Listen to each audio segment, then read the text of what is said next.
To think the Moogles would prove such harsh taskmasters. Forgive me. I did not know you had suffered so in your quest for the horn.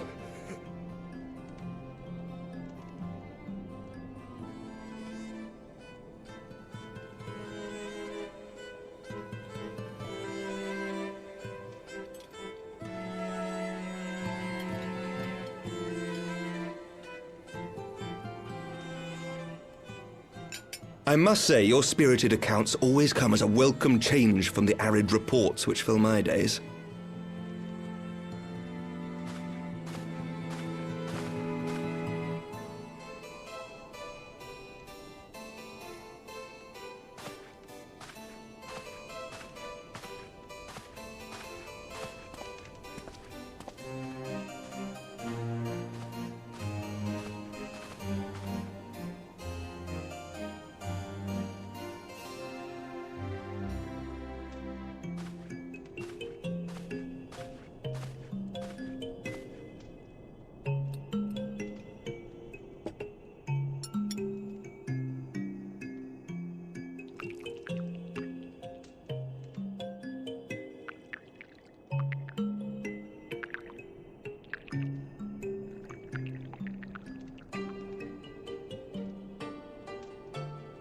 Though I have lived in these lands my entire life, to hear you speak of them, there is much and more I have yet to see.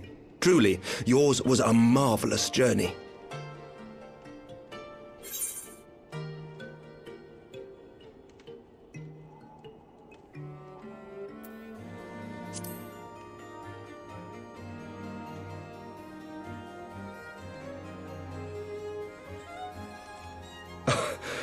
Well, truth be told, when I think back on the sweeping vistas of the churning mists, I do feel some slight pangs of wanderlust.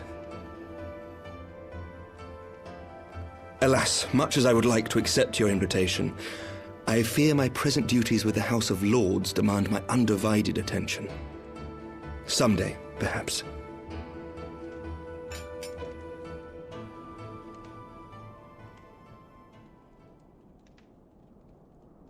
By your deeds, you have helped us to lay the foundation for lasting reform.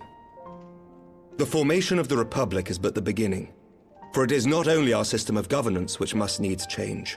We, the people, must learn to let go of our hatreds and rise above our bloody past.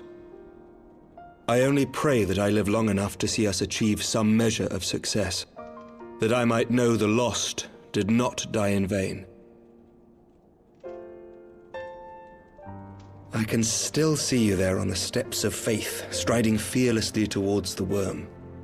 If you could do that, who are we to balk at the challenges ahead?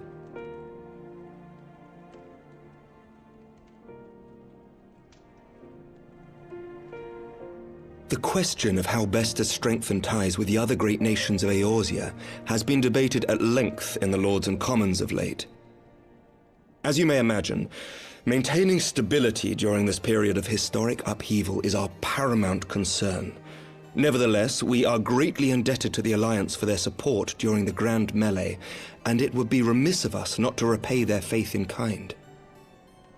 Of course, we owe you the greatest debt of all, and it is my hope that in extending our support to you and the Scions, we might also express our gratitude to our neighbors, nay, our fellow Eorzeans, whom we pray you will continue to protect.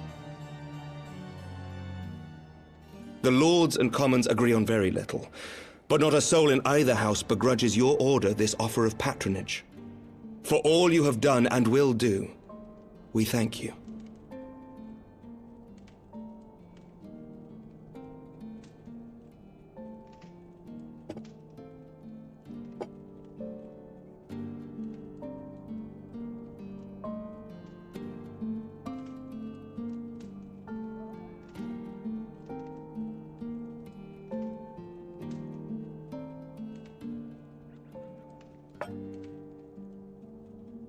May I ask a personal question?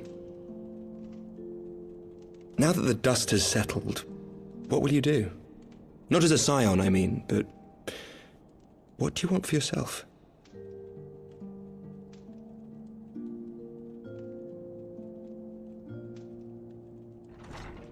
Lord Commander, pray forgive the interruption. News from House Fulton? An urgent message for the Warrior of Light. I was instructed to deliver it without delay. Master Thancred returned to the manor a short time ago, bearing an injured maiden. Master Leveilleur and Mistress Tataru are tending to her wounds, but they like not her chances. Respectfully, my lord, they have requested the Warrior of Light's immediate presence. You must go to them, my friend, and I shall go with you.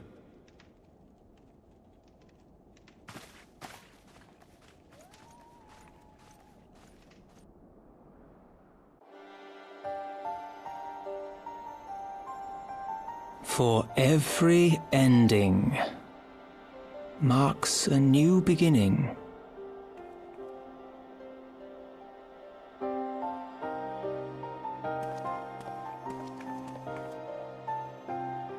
From tragedy and sacrifice, we rise to greet a new dawn, as did she.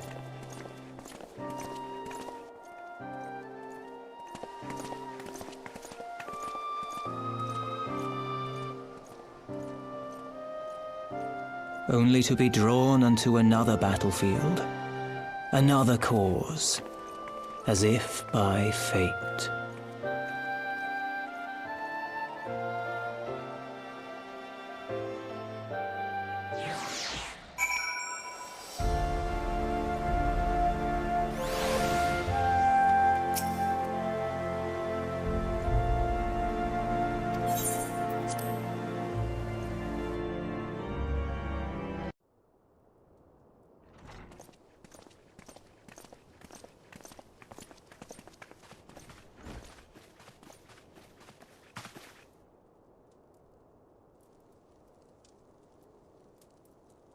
Yes.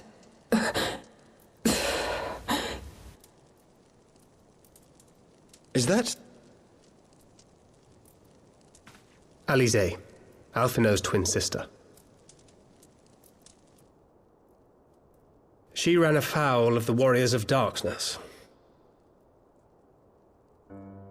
I had been tracking them since the ceremony at Falcon's Nest. Little did I know I was not the only one. Evidently, she had learned of their activities and attempted to shadow them on her own. Poorly. I rescued her in the Twelveswood, and together we fled north. But though I made every effort to cover our tracks, they caught up with us on the Ishgardian border. and in the ensuing struggle, Elise took an arrow to the shoulder.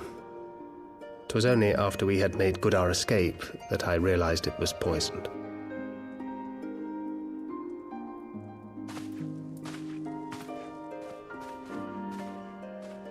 Thank you for coming so quickly. And you, Sir Emmerich. Think nothing of it. How is she? We have done all we can for now. Although the immediate danger has passed, the poison yet lingers in her blood.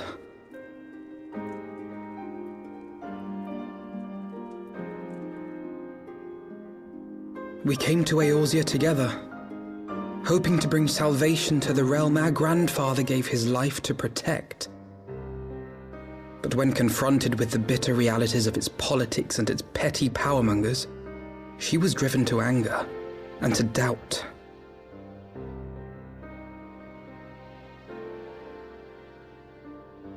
She refused to become embroiled in what she termed Eorzea's squabbles and distance herself from the Scions. Though she remained hopeful of a brighter future, she would walk her own path.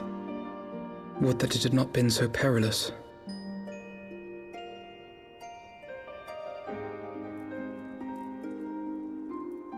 For all our differences, she is as dedicated as any Scion to the salvation of Eorzea. But more than that, she is my sister. To be reunited with her, only to lose her forever. Gods, even to speak the words. Take heart, Master Alphino. She will be attended by our most skilled chirurgeons.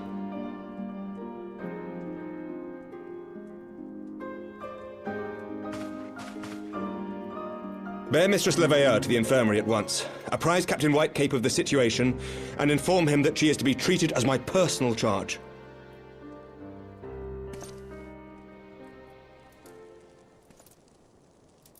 Alphino, is the Warrior of Light... is she with you? Don't go, there is something I must say.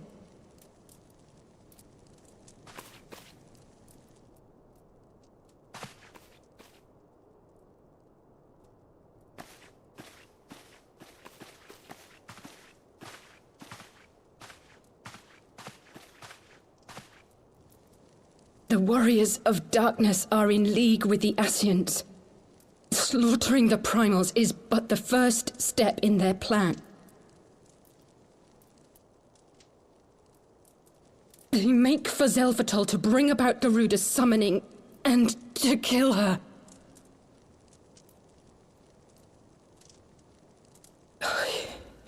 You must stop them.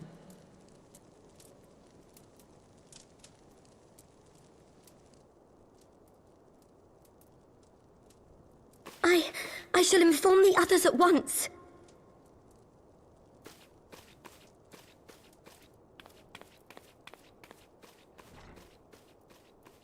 Master Thancred, I would ask that you accompany Mistress Leveilleur to the infirmary. Your knowledge of her injuries may well prove useful in determining her treatment. Of course.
glory with you!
Away with you!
So they were unable to see the ritual to its completion. Then Garuda is no longer a threat, and whatever the Ascians and the Warriors of Darkness were planning has come to naught. But we should not tarry. The Knights have secured our path to safety.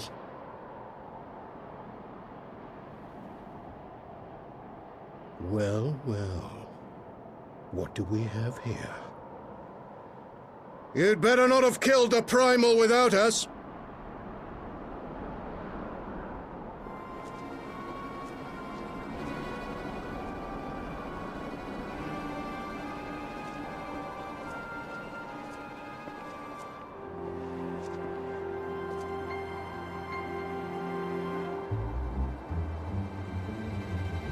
You!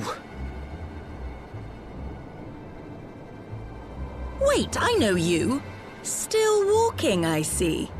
I could have sworn my aim was true. Just what is your game? Leading us the long way so these fools could step in and claim our prize? No. Let's not make hasty accusations. By the look of things, the ritual was proceeding as planned. We arrived at the appointed hour. It was they who erred. It is hopeless. We cannot face them all. Do mine ears deceive? A boy! So that's the way of it. Twins! You had me worried for a moment there. Know that I will happily make it quicker for you, if you just stand still.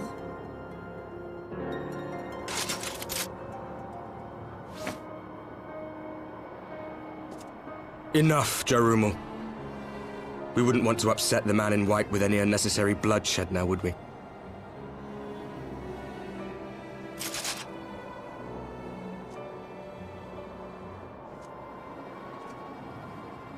You've been awfully busy since we were kind enough to spare your lives.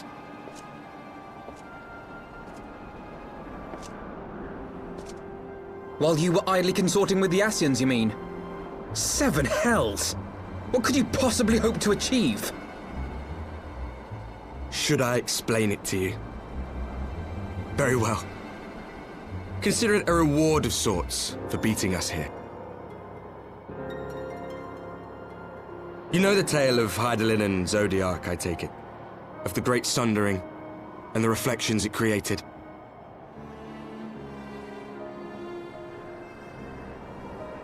Across 10 and 3 they were divided. Reflections of the source, each possessed of shards of light and dark. Just so. One of those reflections, the one nearest to the source, is our home. And we were the heroes blessed with her light.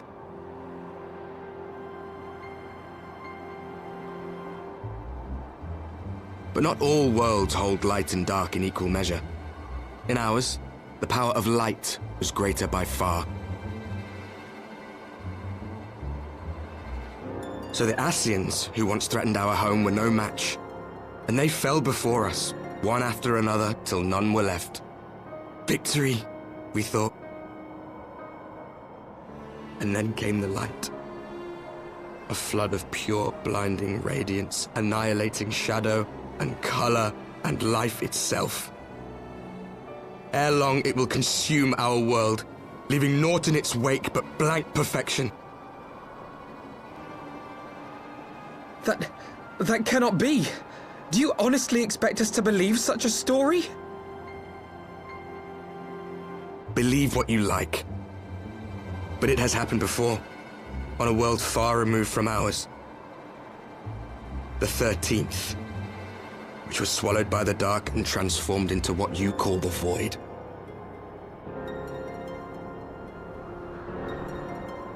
Unchallenged light would condemn us to a similar fate. And so we joined hands with our former enemies, and with their aid came here, to the source. For there is but one way to restore the balance and save our home. The Ardor. Calamitous destruction with the power to break down the barriers between planes and see our worlds rejoined. You would doom our world to save your own? What would even become of us? Of you? Enough. I tire of talking. You know our cause.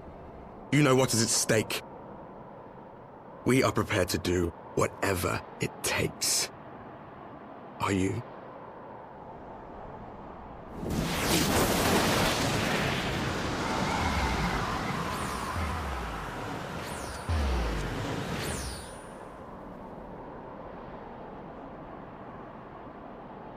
If there is aught you would say, say it. Otherwise, begone. You have no friends here.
Alize, how are you feeling?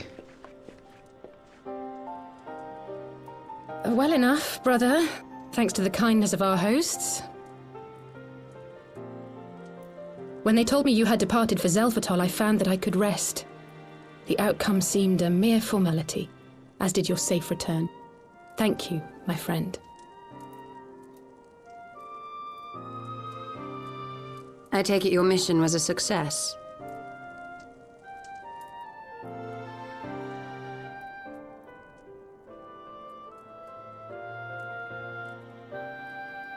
As if we needed any further confirmation that they are in league with the Ascians. But to save another world? I think not. I too thought his story fanciful at first. But it is possible there may be a kernel of truth in all of this. At the very least, none of his claims contradict the word's account. You were following these people, Alize. Why? During my travels, I had oft enjoyed tales of the Scions and their exploits.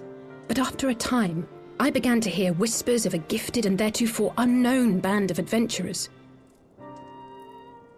Adventurers who had supposedly sworn to travel the realm slaying primals in the Scion's stead. The Warriors of Darkness. And in the course of investigating these rumors, you stumbled upon the Ascians' involvement.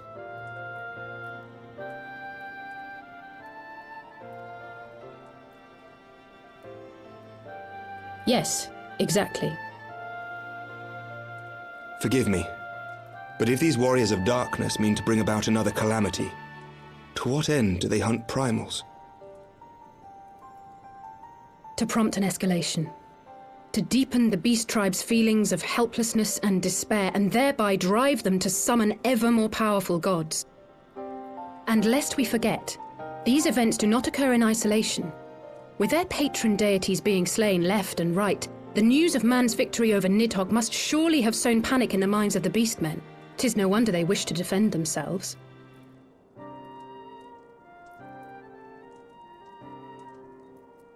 Power answered with greater power, death with more death.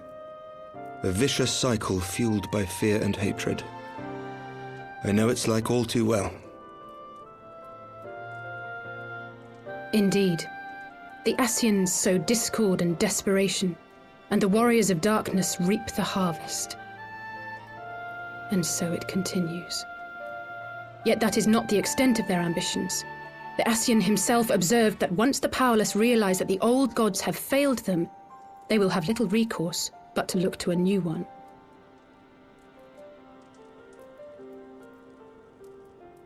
We cannot let that happen. It should come as no surprise, but Alize and I have uncovered evidence that the Ascians have been manipulating certain parties to ensure that a constant stream of crystals flows into the hands of the beast tribes. If we sever these supply lines, we should at least be able to slow the escalation. Agreed. Kral and I shall journey to Zelphatol and learn what we can of the Ixal's source. Then I, for my part, pledge to lead a similar investigation into the origin of the Nath supply. Sir Emmerich? As a member of the Eorzean Alliance, Ishgard is honor-bound to play an active role in maintaining the security of the realm. You might also say that I have some personal motivation, given the Ascians' dealings with my father. However, I make no secret of the fact that my knowledge of primal beings is scant at best. As such, I should be most grateful if one of your order were to assist me. Allow me, Sir Emmerich. I have dealt with the Nath before.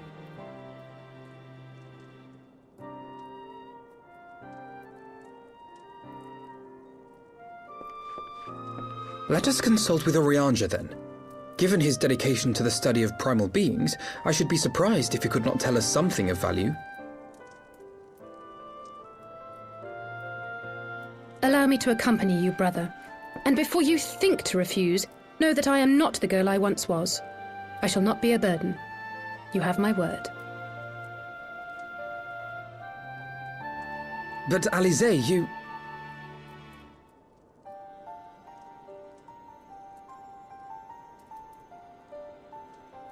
You are more than welcome. After all, it was you who set us upon this path.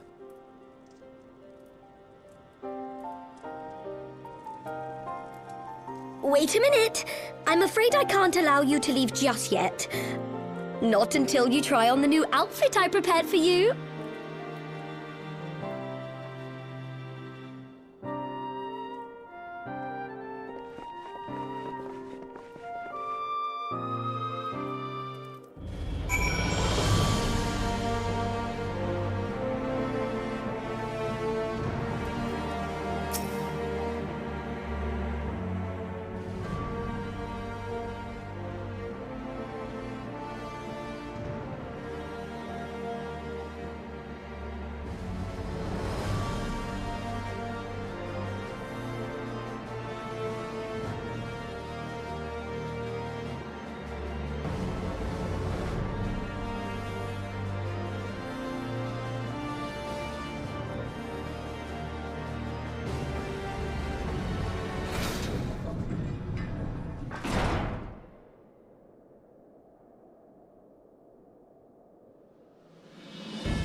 Who goes there?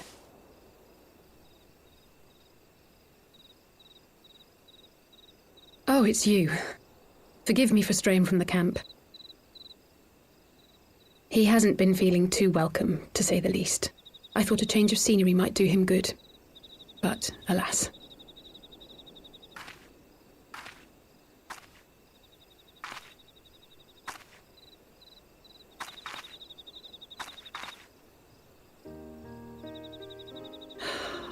It's so quiet out here.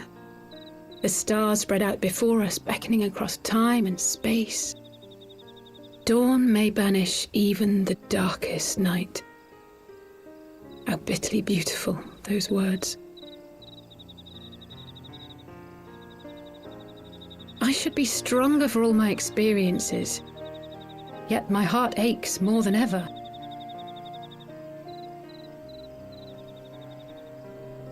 I never understood why Grandfather gave his life that day. I thought that if I came here, I would find the answers I needed. But when I finally laid eyes on the land he sacrificed everything to save, saw firsthand the bickering, the pettiness, I was disappointed. I was angry. I could not fathom how these people were more deserving of his love than his family, than me. But when Grandfather revealed the whole truth of the calamity to us, I finally understood. And I resolved there and then to continue his legacy in my own way. My travels have been enlightening, but I cannot say that I have enjoyed them.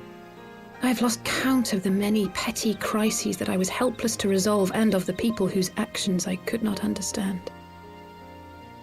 There were others, of course. Good people. People with whom I felt a kinship, whose lives I could not save.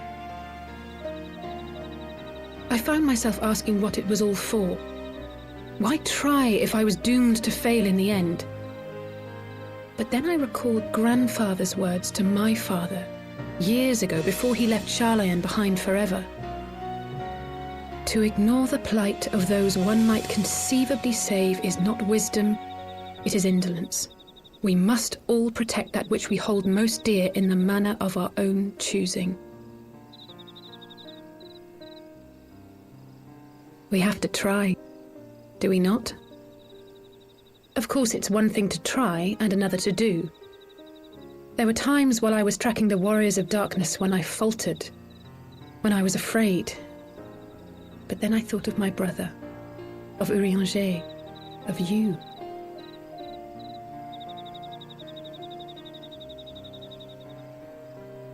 Oh, pray forgive me. This conversation has been rather one-sided, hasn't it? Mayhap you could recount some of your adventures in Ishgard.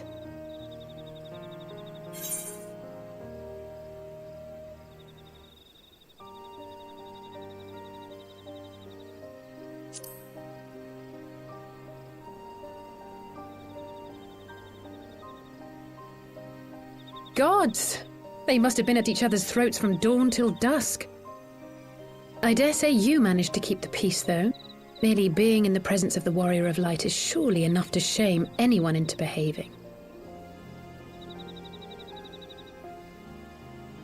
The hopes and dreams of so many rest on your shoulders, Warrior of Light. As long as the sun rises, we can but carry on, for the sake of those we hold dear.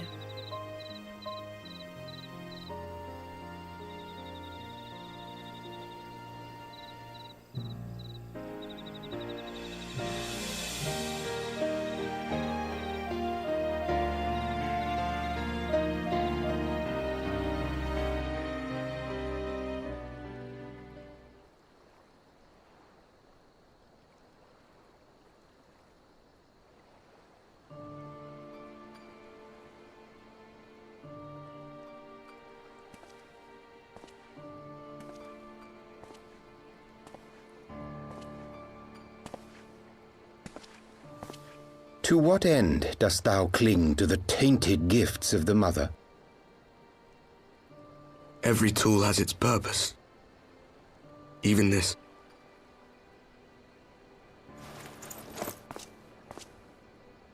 Well, what is it? The seeds sown in Vilbrand have been plucked from the earth and left to wither. Alas, Titan's demise sufficed not to drive the kobolds to deepest desperation.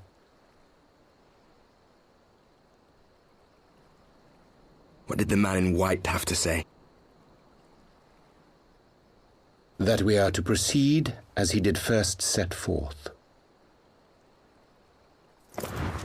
Well, that's easy for him to say. It's not his bloody world on the brink of destruction, is it? Be thou well reminded that with an end to Ishgard's unrest, naught now remaineth to preoccupy the Scion's thoughts, and thus may they devote their every energy to thwarting thee and thine. I foresee only greater difficulties ahead. Foresee? Are you sure you don't welcome them? I'm starting to think you might hold a candle for your old friends after all. Pray do not mistake mine intent. I but look upon the path which lieth before us with due trepidation. Shouldst thou be of like mind, pray consider then another course. For the power to invoke the ardour belongeth not unto the Asians alone. With thine own hand strike down thine enemy, the so-called hero who would see thy home lost to light. Do but this, and thou wouldst at a single stroke disrupt the all too delicate balance of this realm, plunging her straightways into chaos.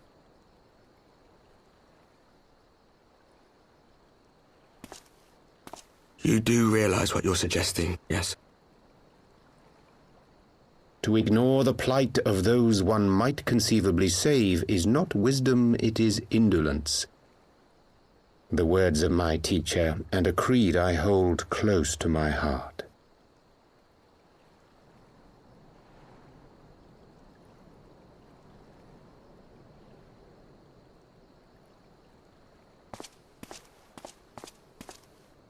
Very well.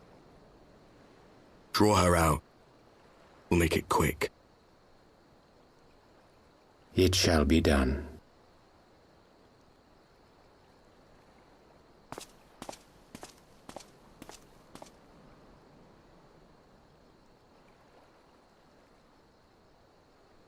What good a creed one cannot uphold? What hurts soothed? What lives saved? Oh, hapless fool, what hast thou wrought by thine own hands? Minfilia, my friends, I shall not now beg your forgiveness. Full deeply though it paineth me to walk it, I shall not stray from my chosen path. As Moonbreeder remains steadfast, so too shall I.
Brothers and sisters, 20 years ago, Alamigo, our home, was claimed by the Garlean Empire. In our haste to overthrow the King of Ruin, we turned a blind eye to our foes in the north. With our glorious revolution, we but laid a path for a new tyrant to succeed the old. And when confronted with our failure, we fled.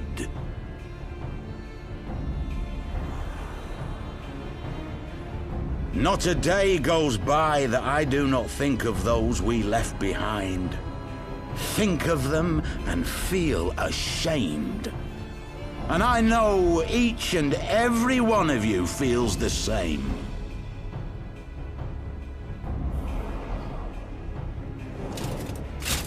We abandoned them, our own flesh and blood, to labor till their backs gave in and their breath gave out, building the twisted steel ramparts which now mar our once majestic mountains.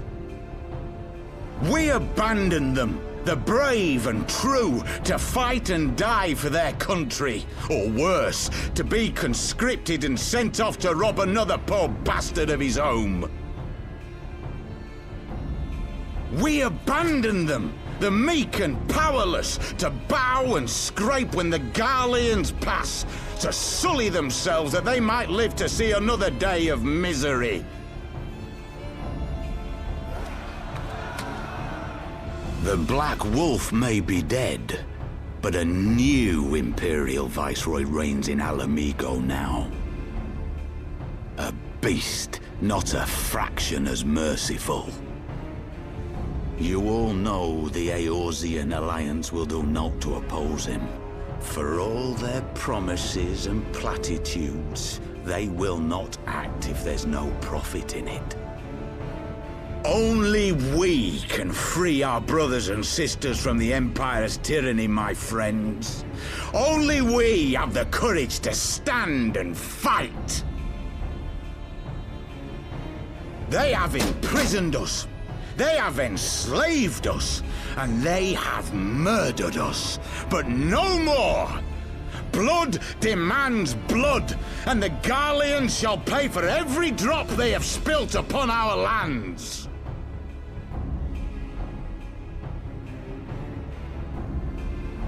This I promise you, for we have a power within us, my friends.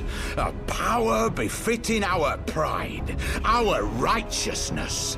Only join us, and we shall grant you the means to unleash it, and together we shall see the Alamigan standard raised over the mountains of Gia Arbania once more!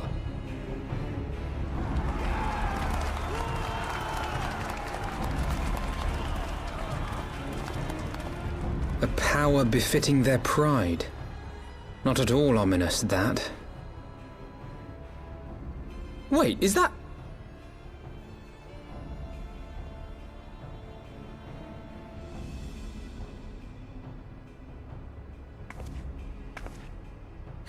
What are you two doing here? I could ask you the same thing.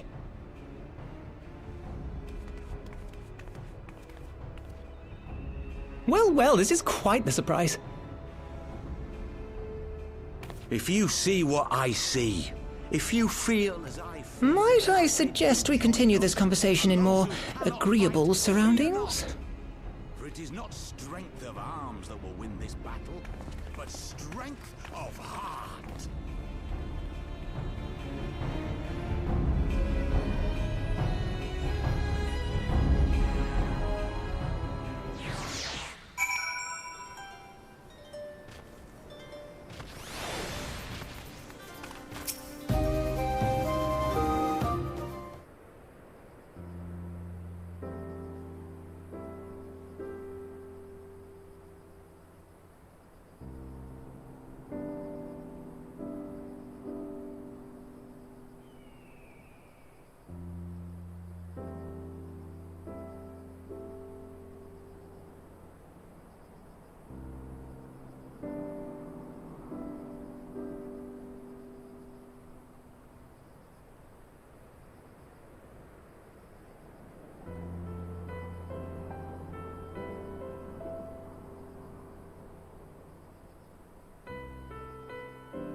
My thanks, comrades.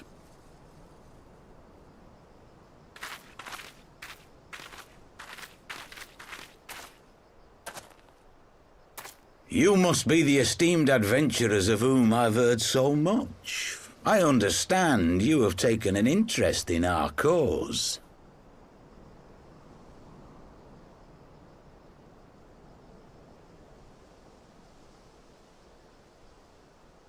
A great interest, you might say. Your words have certainly made quite an impression on my friend and I. The Resistance has long, and some would say wisely, avoided open engagements with the Garleans, but you and yours seem confident against the world in arms. I can only assume you have good reason to be so bold. Why, one might even think you are planning to summon a primal. Because that would do much to explain the sizable shipment of crystals you recently received from your smuggler friends, whom our Ishgardian allies have since detained, lest you wonder.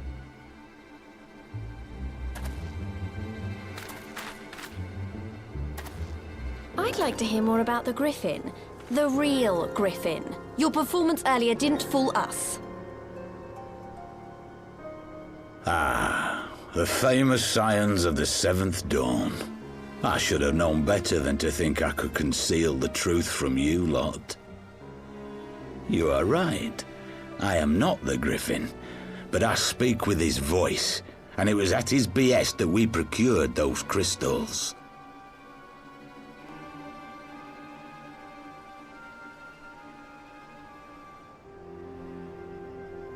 You are wrong, however, if you think that we procured them to summon a primal. We used them to reach an accord with the Amalja. In exchange for crystals to summon their god, they will aid us in the fight for Alamegan liberation. You've got to be joking! Have you gone completely mad? When people find out you helped the Lizardmen summon Ifrit, they'll turn on the Resistance. Alamigo will never be free!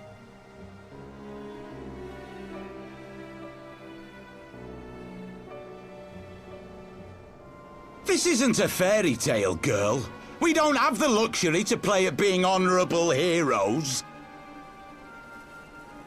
It's because the likes of you wouldn't sully your saintly hands that Alamigo's been under the yoke for the past 20 years. But the Griffin won't stand for it, and neither will we.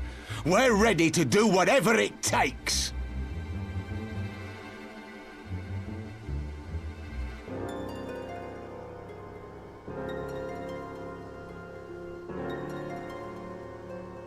What proof do you have of this arrangement with the Amalja?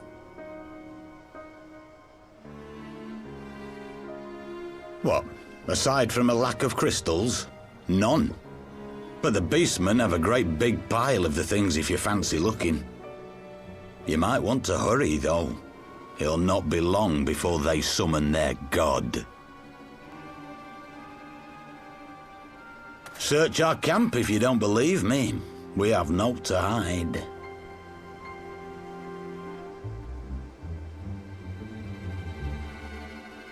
If there is a cache to be found, Ida and I will find it.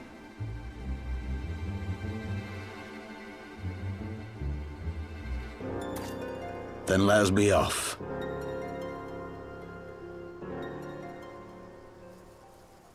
Are you perchance the Warrior of Light?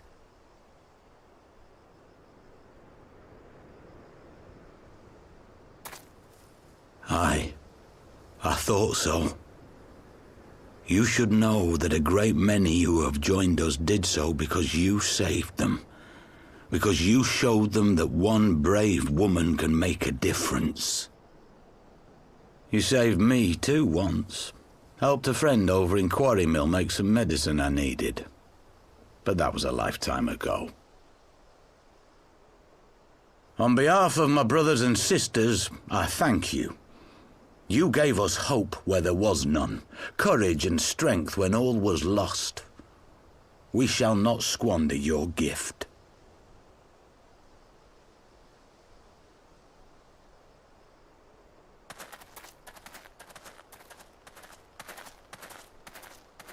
I know that look, Ida, and I do not like it. You cannot seriously be contemplating taking up arms with that band of cutthroats. I just...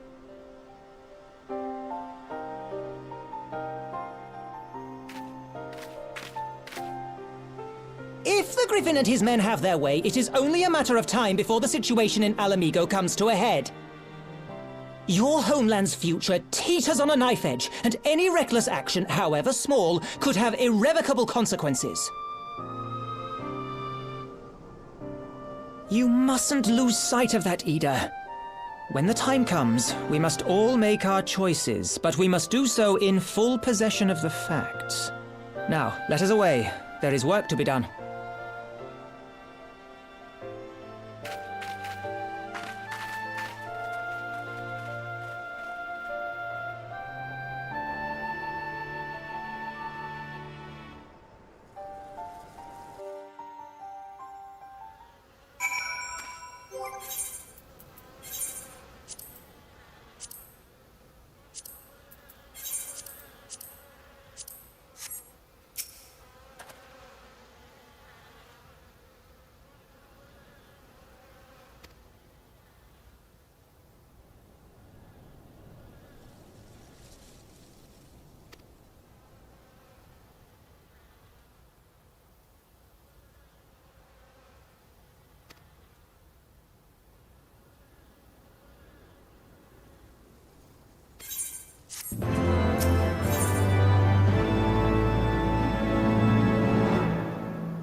This isn't right. The Emulger would never leave this place so poorly guarded.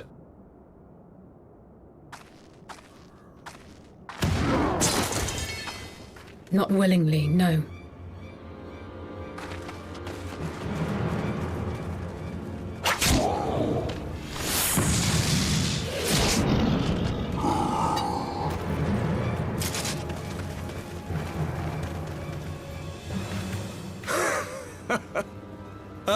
The saviors of Eorzea. Slow as ever.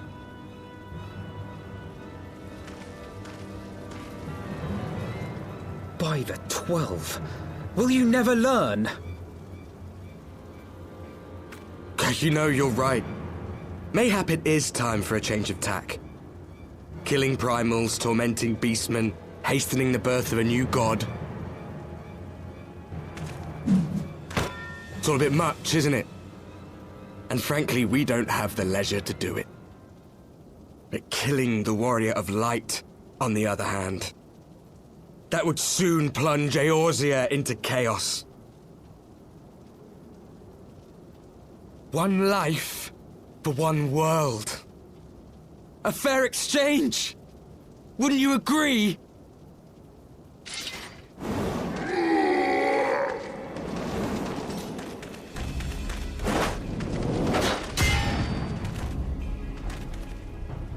Lest you forget, you've more than one opponent.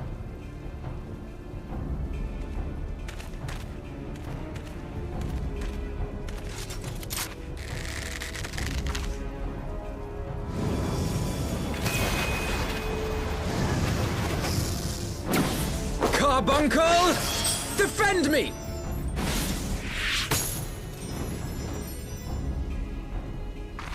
I sense you will offer more than mere target practice, unlike your sister.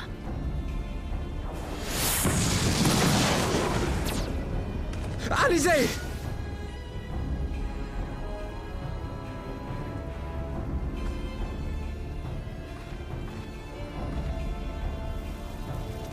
Did I not tell you, Alphino? I am not the girl I once was. My brother was always the clever one, while my talents lay elsewhere.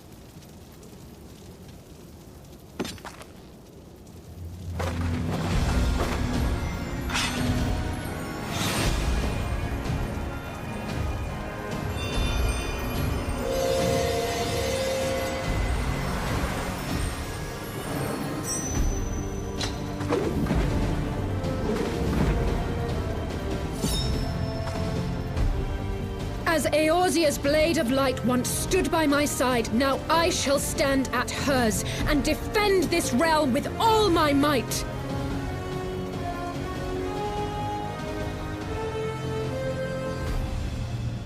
Let's finish this.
No more games!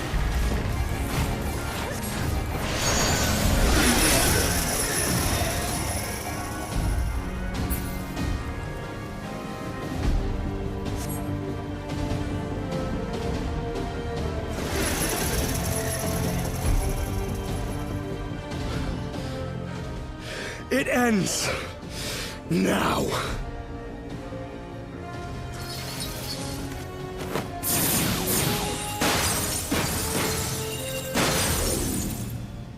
What? The chains!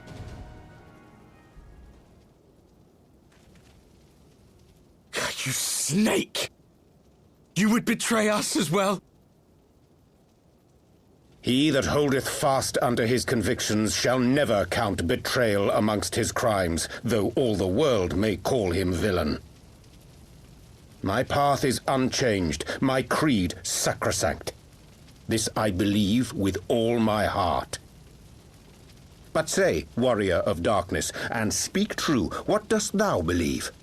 That rendering up the souls of thy world in service to the rejoining will grant it salvation? Nay. By the 12! Oriange!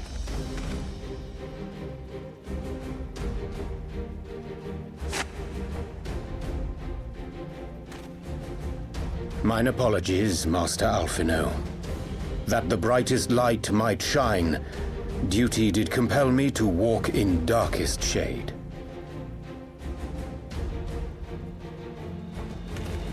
You sweet fool. I was almost willing to believe you had turned against us.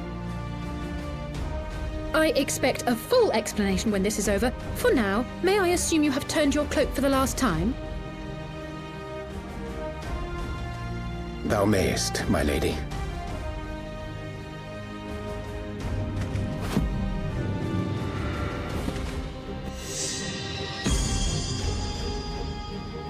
By thy leave.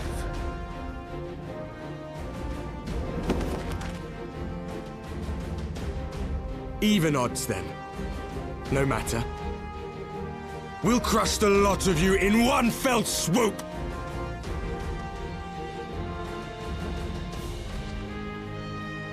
Understood.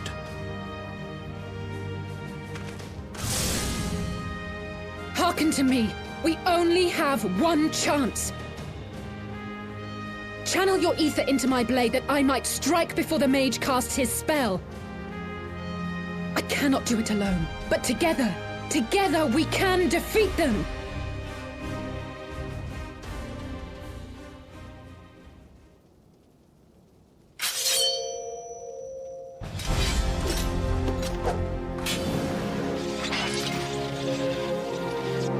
Make ready! They come!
feel it!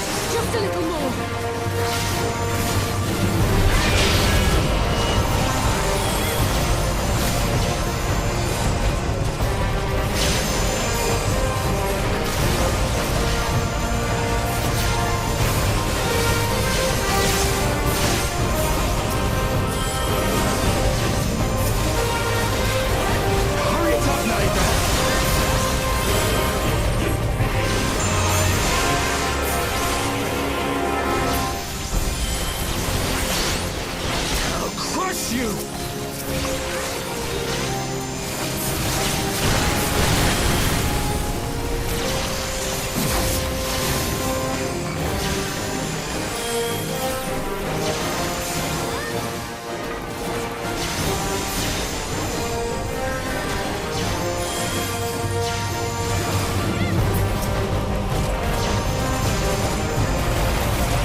Alize, are you hurt?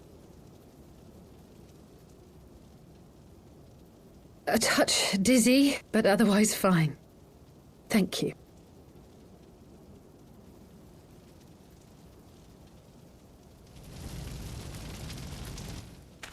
And there you have it. Our friend is too stubborn to die.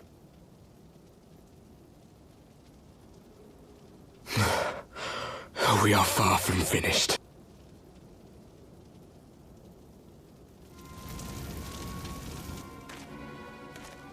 Or have you never considered how we came to this world?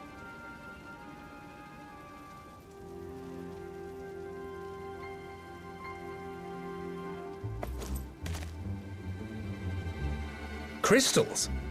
You mean, like the Ascians? Just so.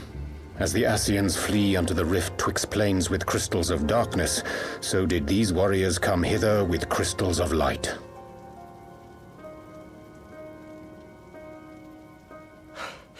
Eloquent, as always.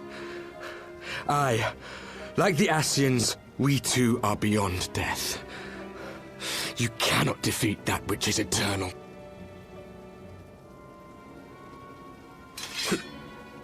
Wait!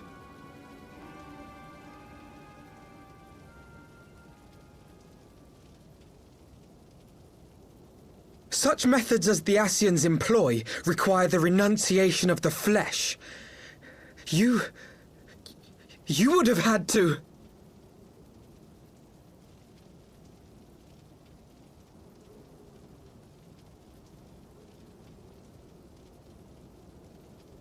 At long last, you see. To save our world, we gave our lives.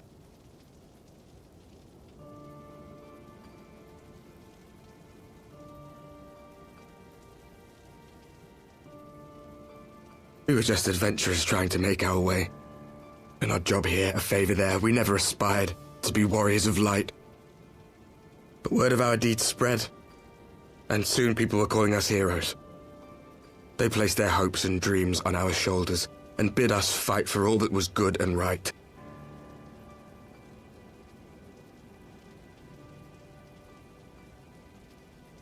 We fought, and we fought, and we fought, until there was no one left to fight. We won! And now our world is being erased from existence.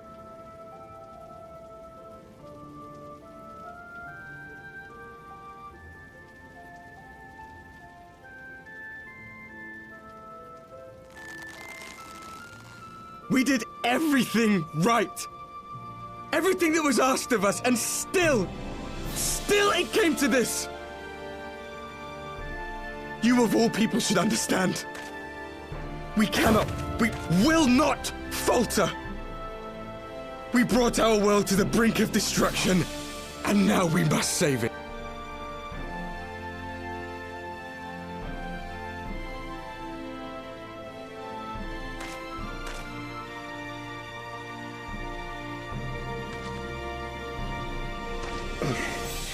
I've died before, Arbet. I'm not afraid to die again.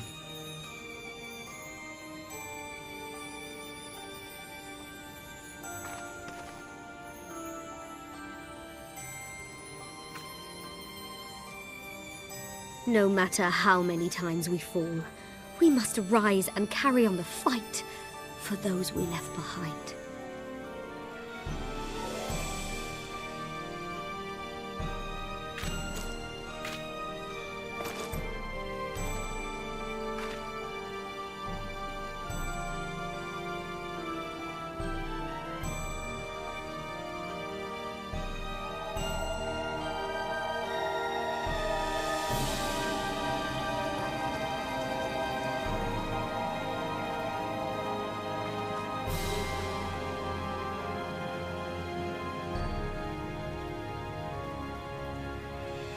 To have known the depths of sorrow and embraced the highest sacrifice.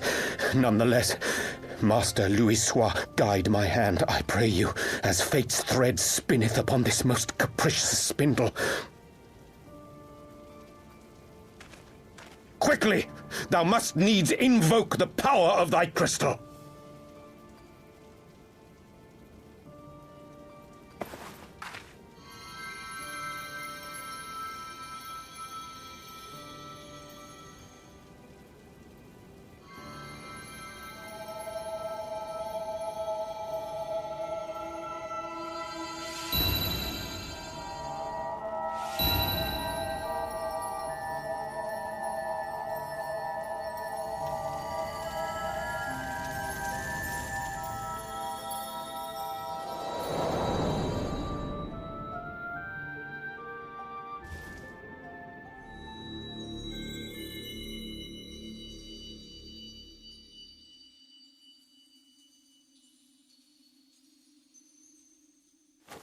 What is this place? Such pain. Such sorrow. Oh, my dear children. It can't be. Mother Heidelin, hearken unto your children's plea. From two worlds do we gather, and from two worlds do we offer a bounty of light. In this desperate hour we do beseech your intercession. We beg an audience with the word of the Mother, with your chosen Minfilia.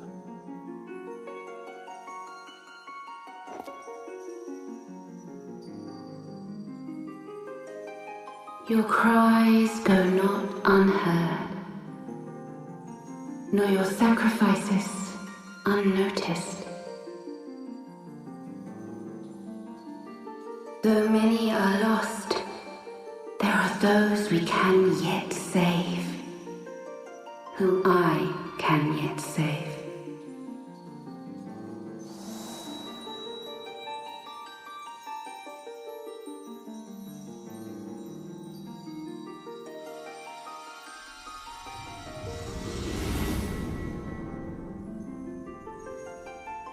Minfilia.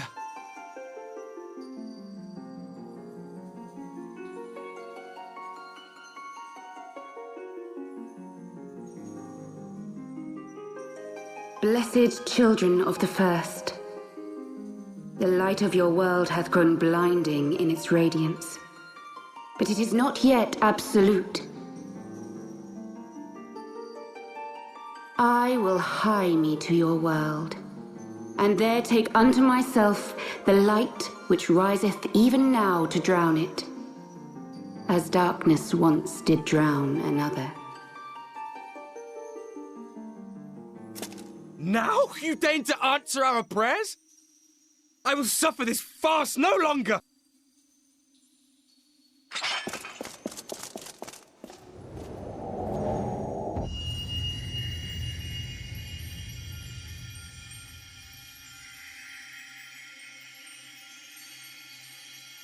As the Ascians must serve as instruments of Zodiark's will, so too must others carry out the will of Hydaelyn.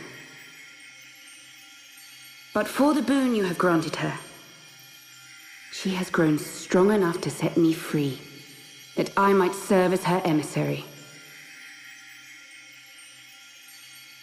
Your suffering, your sacrifice, your supplications, she has heard all. We will not let the first fall to light.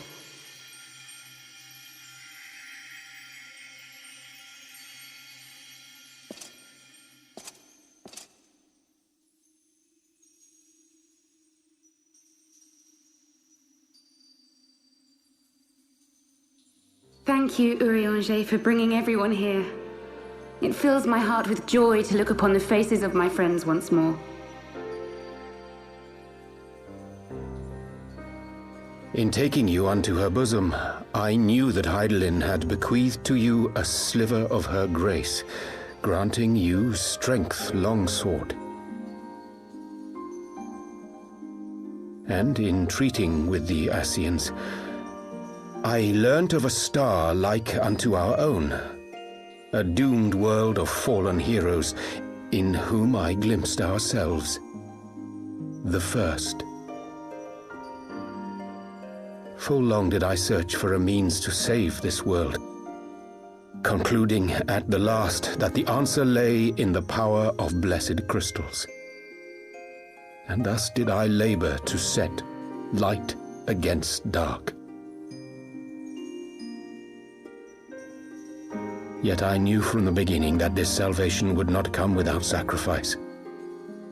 For the instrument of the first's deliverance would of necessity be required to journey thither, there to remain, mayhap forever. You orchestrated all of this, not to save her, but to send her away!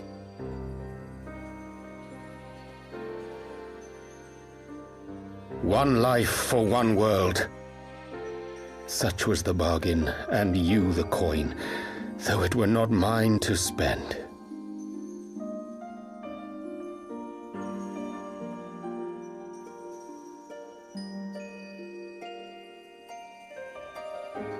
Have we not walked together in the light of the crystal, and at her bidding borne witness to the joys and sorrows of this land? Each and every one of you knows my heart.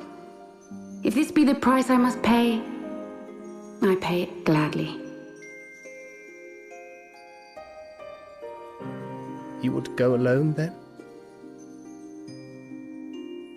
My dearest Thancred, you who have ever watched over me, I am truly grateful for all you have done on my behalf, as would my father be. Your kindness, your compassion, your love. These are your gifts to me, and our gifts to them, forming a bond which transcends time and space.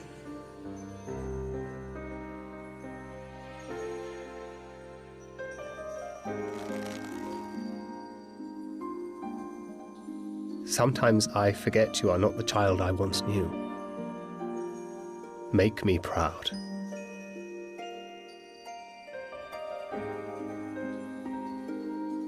Long have I watched you from Heidelin's side. Watched as you nurtured and kept safe the light of the dawn.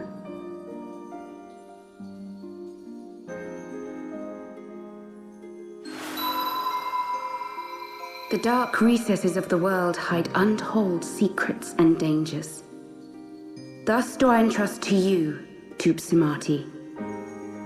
I pray you, keep to the path that you may never have need of it.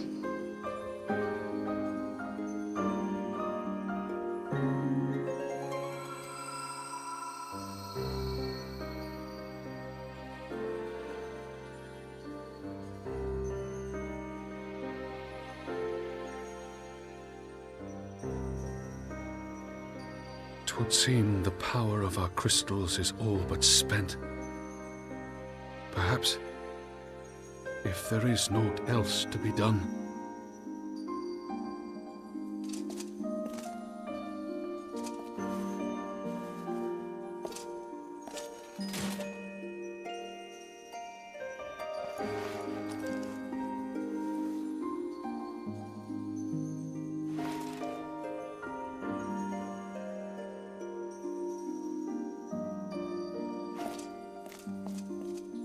Hear me, servants of Heidelin. If you would have us place our trust in you, then I would ask a favor. Take us with you. Take us home.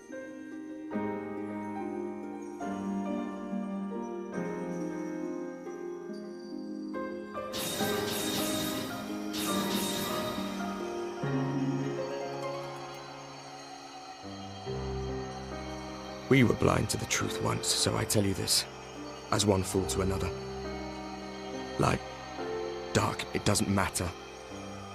What matters is how you choose to use them. We made our choice and you see what came of it, so please, forge a different path. Seize a better fate.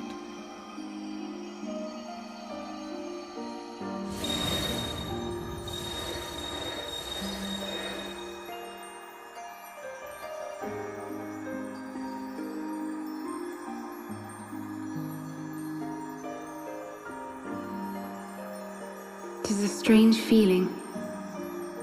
So many times have I watched you depart, my heart filled with worry.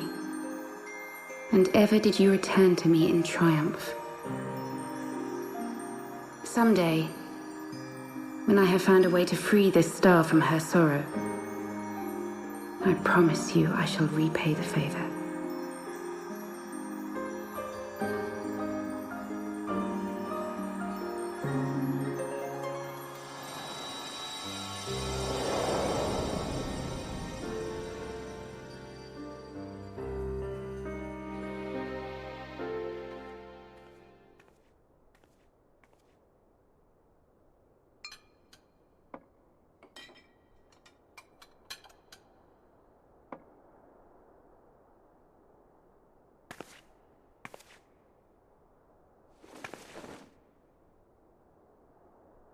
Thank you, Lemmy, for everything.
Sola.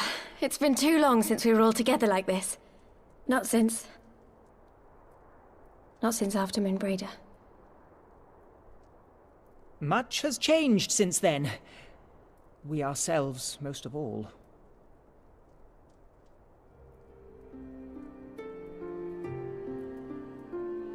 Though not all who were lost could be gathered here today, we may take comfort in the knowledge that those who are not are carrying on the fight. While I am grateful to our friends in the north for their hospitality, it isn't half good to be back. But, as Papalima rightly said, much has changed since we last stood here. The Scions of the Seventh Dawn are not as they once were, nor should we be. Our travels in the north brought us into contact with a host of fine and generous people, and their selfless deeds serve to show me that it is not lofty causes that should inform our actions, but our hearts. And I hope that the Scions might continue in this manner, as individuals driven by individual principles. Provided we all sincerely desire to work towards Eorzea's salvation, I believe the paths we follow to achieve it need not, and should not, be dictated by any single ideal. Companions bound by a common purpose, free to go whither they will. The idea is not without merit. Very well. I shall resume my research of the primals and the elder gods of Eorzea. Should anyone have need of my findings, you need only ask. I should be glad of your continued assistance. Well, my main purpose in coming here was to see the signs of the Seventh Dawn restored and my dear friend found. Nevertheless, having involved myself in your struggles, I feel compelled to see them through to the bitter end. For Minfilia's sake. That is, if there are no objections.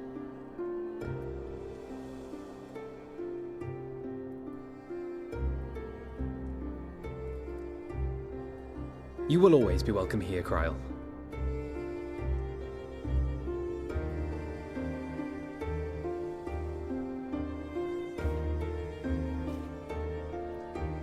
Urianger, can we trust you to carry on your investigation of the Ascians as before?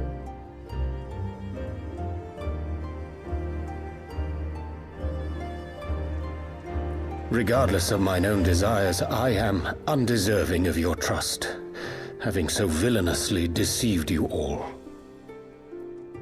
Now, I'll hear no more of that. 'Twould be disrespectful of Minfilia's wishes. She entrusted matters here to us, that we might protect this star and understand the truth which hides at her heart. Mayhap I can handle the former, but I think you far better suited to the latter. No?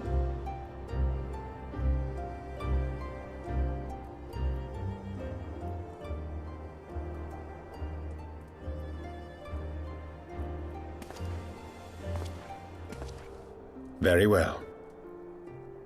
Then out of love for my Lady Minfilia and Moonbreeder both, this shall be my solemn charge. Papalimo and I should probably return to Thanalan to keep an eye on the Resistance. There's still the matter of the Griffin and the Amalja, not to mention the new Imperial Viceroy. That little lot must be worthy of our attention, right?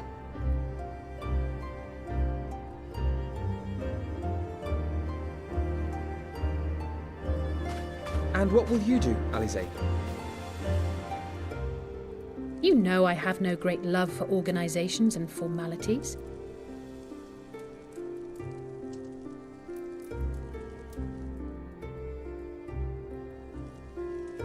That being said, this new approach you propose is not wholly objectionable, and we've always got her to keep us from bickering.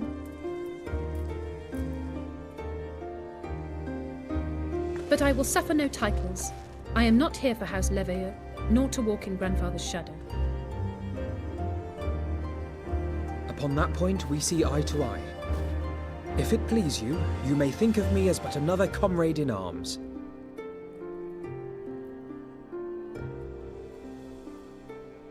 Well then, Alfie, I, for my part, shall see to the paperwork and the finances with my characteristic aplomb. I would not have it any other way, Tataru. And we mustn't forget you. What now for the Warrior of Light?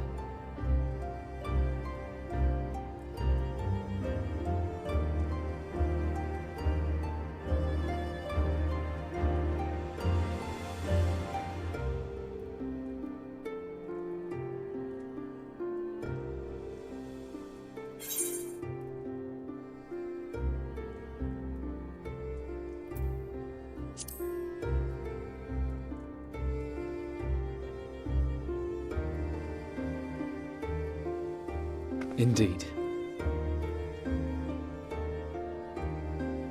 The path behind us was fraught with hardship, and the path before us will be no less unforgiving. But a new dawn shall break over the realm, and I see before me the faces of those who will deliver it.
One world's heroes are another world's villains. One world's loss, another world's gain. Where men go as one, there is life. And where there is life,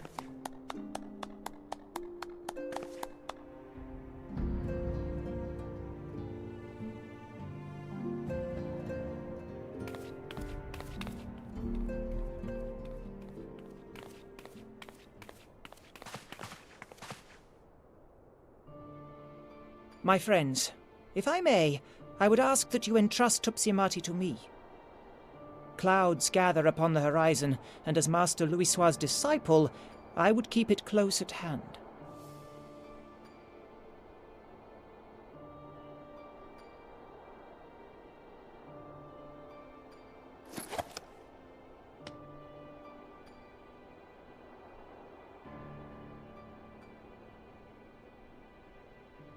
Thank you. I shall guard it well.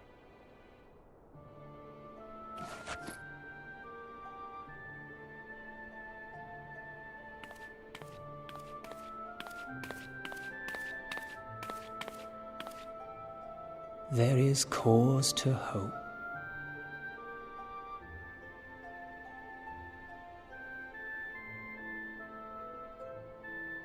For every ending, every parting, marks a new beginning.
We're here!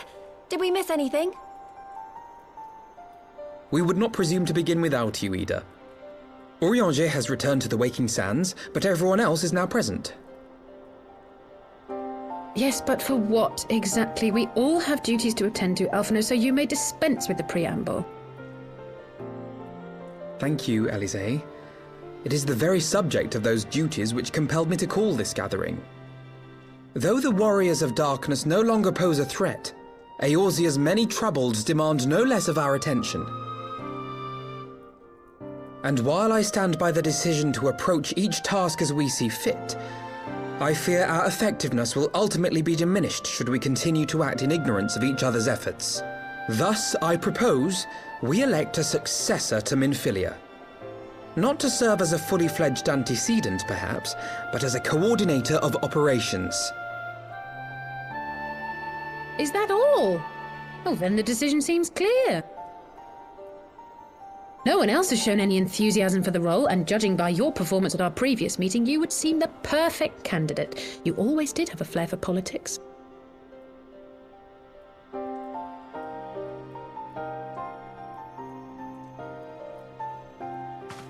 I did not mean to... That was not my intention.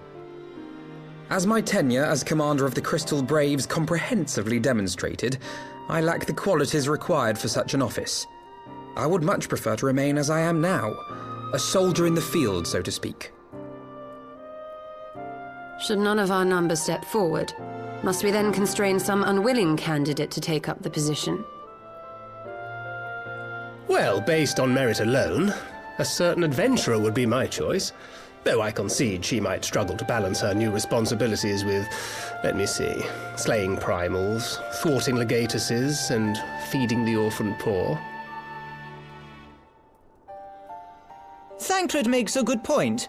Any who would wear such a mantle would be bound by its obligations.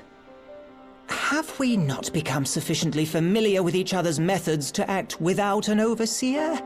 At present, I see no cause to so willingly limit one of our number.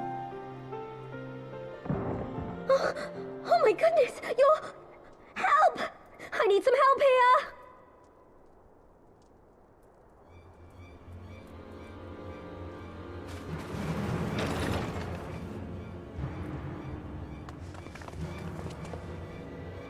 Tataru, are you all right? Me? I'm fine. It's this poor girl who just staggered in and collapsed on the floor that I'm worried about. Narco! God, how did... Yashola! Please, you have to help her.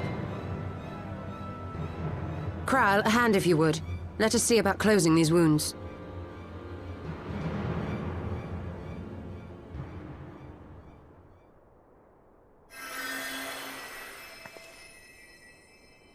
Now, we've staunched the bleeding, but it may be a while before you can move about again. Though having seen your wounds, I'm surprised you are still moving at all. Thank you. My message. It was too important to delay. I took the shortest route I could, though I knew it was more heavily patrolled. As you can see, my efforts at evasion were not entirely successful. Honestly, you're too brave for your own good. What was so urgent that you needed to fight half the Empire to get here? You could have been killed. I'm sorry, Ida. I had good reason. But I imagine your friends are wondering who this bloody mess of a Mikote is. My name is Minago, and I belong to the Alamegan Resistance. I came to warn Ida and Papalimo about one of our leaders. A man who calls himself the Griffin. He's always been dangerous, but he's planning something new. Something reckless. The Griffin, you say? I've heard the name. Rumor has it your man is eager to test his claws. Aye, and on no easy target. He means to assault Belsar's wall from the Alamegan side. But what does the Griffin possibly hope to gain from such an attack? From what I understand, he wants the fires of war to spread to Eorzea. And for that, he needs to control the border with Gridania. So, he means to spark a conflict between the Alliance and the Imperial forces stationed in Alamigo, to have Eorzea's armies aid in the liberation effort, whether they will it or no. His plan is flawed. Even should the Resistance succeed in occupying the wall, they would not be able to hold it. Imperial reinforcements would drive them out within a week. Be that as it may, if there is even a chance that this scheme could bring about an escalation in hostilities between Eorzea and the Empire, the Alliance must be informed. Agreed. I shall depart for Limsa forthwith and seek an audience with the Admiral. Thancred, Uldar is yours. Alphino and Alize, make haste to the Twelveswood and notify the Elder Seedseer of the danger to Gridania. She will duly call a council of the Alliance leaders, whom you must be ready to receive. You will be our voice in Ishgard. Explain the situation to Sir Emeric, and encourage him to send an envoy. To Taru, Kryl, I leave the care of our injured messenger to you. See that she remains quiescent and her wounds closed. I believe that covers everything. Let us be about our tasks.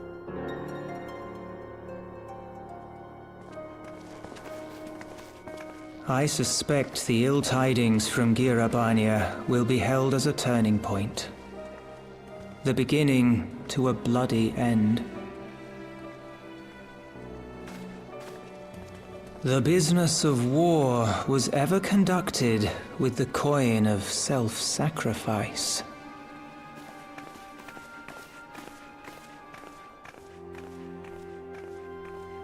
'Twas Master Louis Soir himself who taught us that such costs are not to be ignored or denied.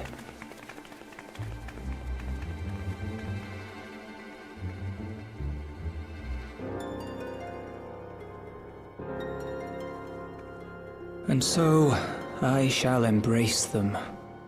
When the time comes, I will make my choice, as you will yours.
I bid you welcome, my friends. As you will by now be aware, the Scions of the Seventh Dawn have come into possession of certain intelligence concerning recent developments in the region of Gyr Abania. It springs, I am assured, from an unimpeachable source. Is that not so, Master Alphino? Indeed, Elder Seedseer. Our information comes directly from a member of the Resistance's inner circle, and we have no cause to doubt its veracity. This griffin of theirs is a fool if he thinks he can hold Belsar's wall against the Empire. When the Imperials move to take it back, they will come in force, and the resulting fighting is all but certain to spill over into the Black Shroud. At the Battle of Cartano, the combined might of 3 grand companies labored to contend with the remnants of but a single Imperial legion. Alone, Gridania would be hard-pressed indeed to hold back the tide, should the Garleans turn their minds from reclamation to invasion.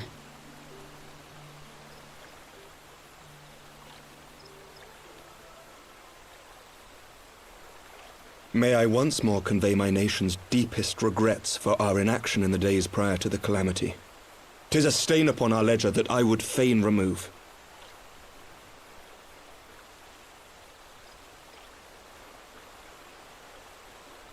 Elder Seedseer, I do hereby request leave to deploy a defensive force within the borders of Gridania. Ishgard's return to the Alliance shall be honored by more than mere ink upon parchment. The Doman people too would join any effort that weakens our common foe. We are few, but our most seasoned shinobi are at your disposal. On behalf of my people, I offer you my humble thanks. Gridania welcomes your assistance. It is time we set our contingency plans in motion. Is the Alliance agreed?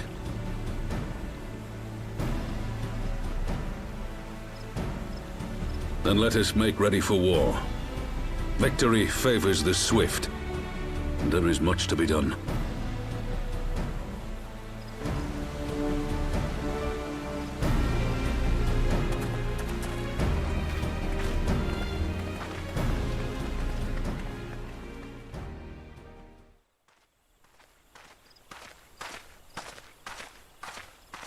The Council knows that Alamigo will not soon be wrested from the Empire, and its decision to bolster the border's defences seems eminently practical.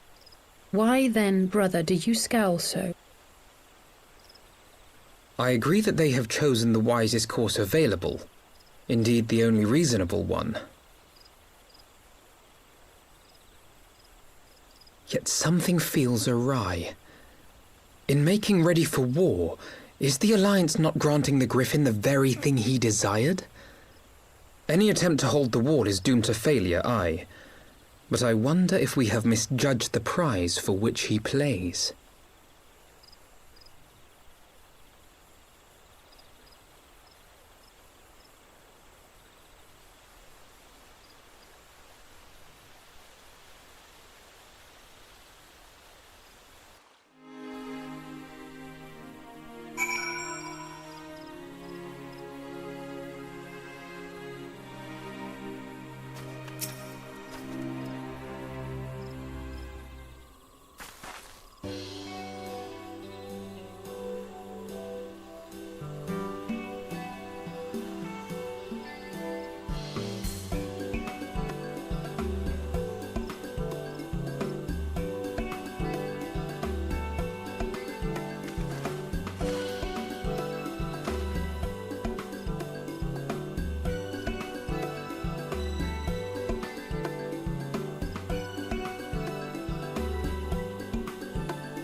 limb from limb. Yeah. Sloppy.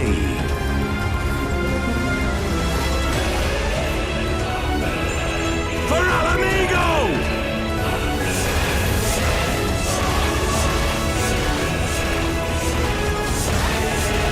I have you now.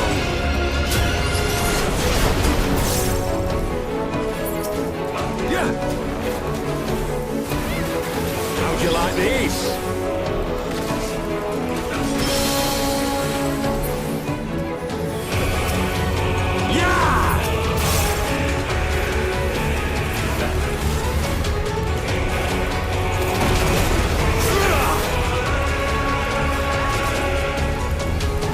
Sloppy.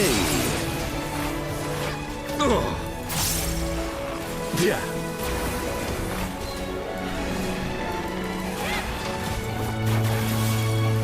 Yeah.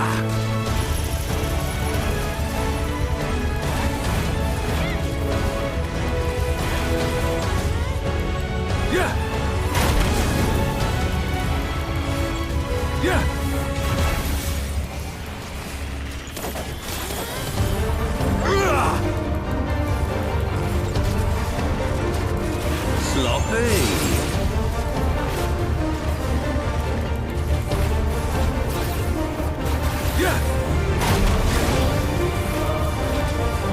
I'll tear you limb from limb. Sloppy. For Alamigo!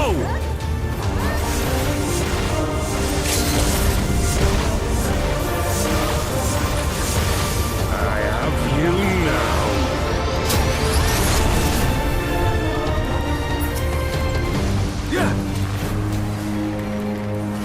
How'd you like this?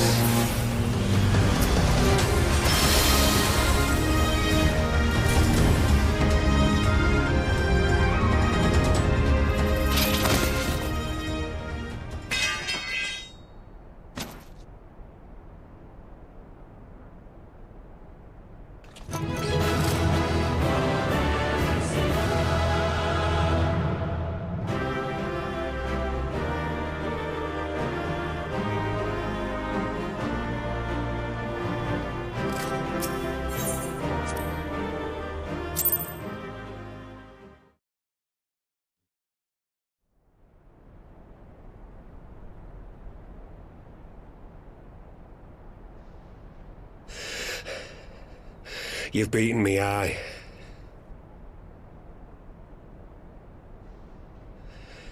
But you cannot stop what I've begun. Behold, a glimpse of things to come.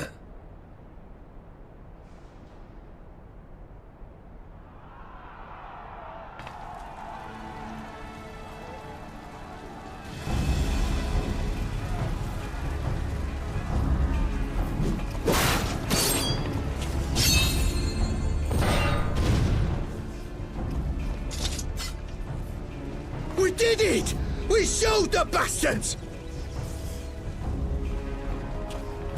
Aye! Victory is ours! And who knows, lads? Mayhap the Eorzeans will finally see sense when the enemy turns up on their bloody doorstep.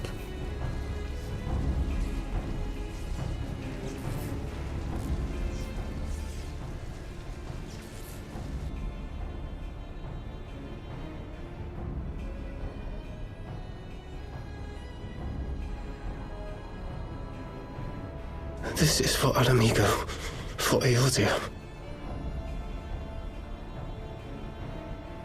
They die that others may live.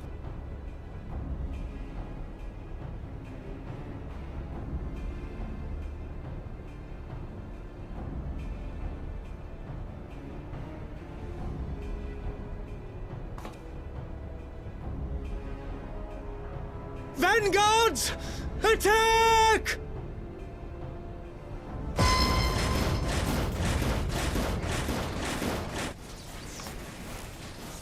Seven hells! Do you hear that?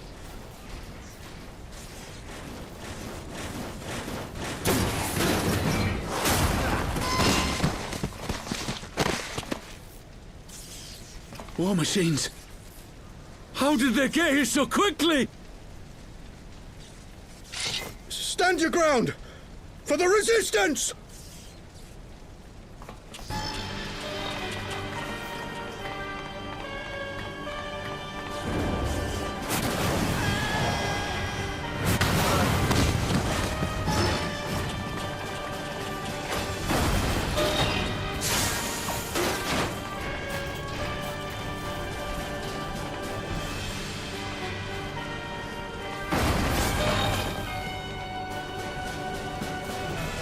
There's nowhere to run!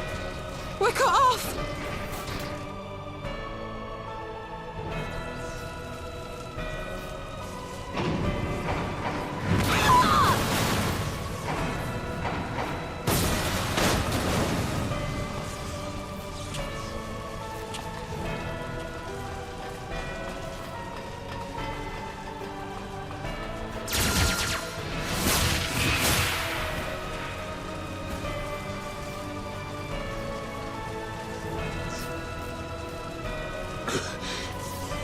Gods help us!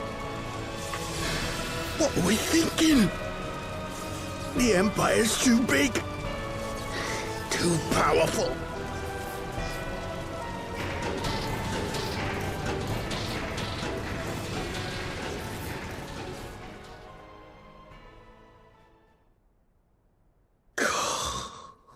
Mighty Ralker, grant us the strength to crush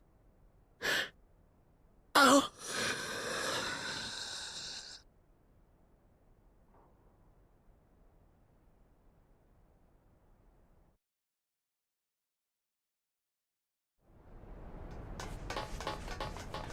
There you are.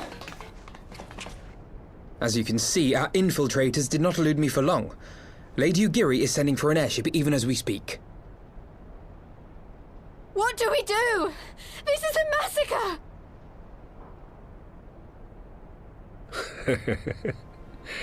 How wonderful to see you, Commander. Illbird. I should have known. This has to end. It has to end now! Do you not see your countrymen dying? Have your ideals rendered you blind even to that? Order the retreat, and we will help your soldiers to safety. Retreat? With the moment of my triumph so close at hand? You truly are a sheltered child, Leveilleur.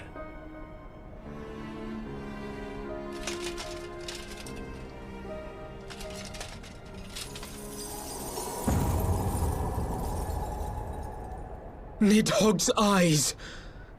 No abyss is too deep for you, I see. But trust me when I say that such power was not meant for mortal hands. How long have I struggled to reach this point? My countrymen, so inured to the taste of defeat, they no longer balk at its bitterness, shouting my throat raw with rallying cries, only to be greeted with dull eyes and blank faces. My brothers and sisters in Ulda have surrendered to their apathy and their appetites. Were it not for the glint of Lodorito's coin, I doubt even those here now would have answered my call. Take back our homeland! Free Alamigo! Ha! They'll happily mouth the words, but they won't spill the blood. You say no mortal should wield these eyes? Then I shall gladly become a demon. I will suckle on the souls of the hopeless and liberate the homeland they no longer deserve. What exactly do you mean to do? Did you hear their cries as victory was snatched away from them? Even with their dying breaths, they cursed the Empire. Never has their desire for vengeance been so raw, so true. A god has no need of faith when summoned by so pure a purpose. Summoned? You cannot mean to fight the Empire with a primal! You know full well the danger, the futility of relying on such power! Oh yes, I know their limitations.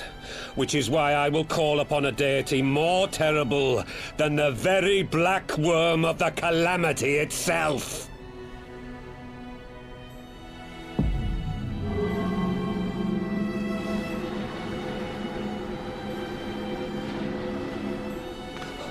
What?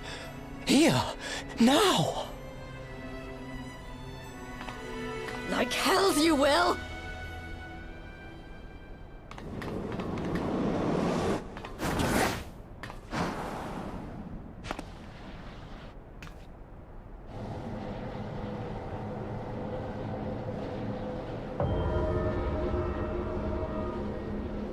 An ending to mark a new beginning. My pain, my longing, you shall have it all!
This light, is it... His death completed the ritual. The primal is taking shape. Well, can't we stop it? There must be something we can do!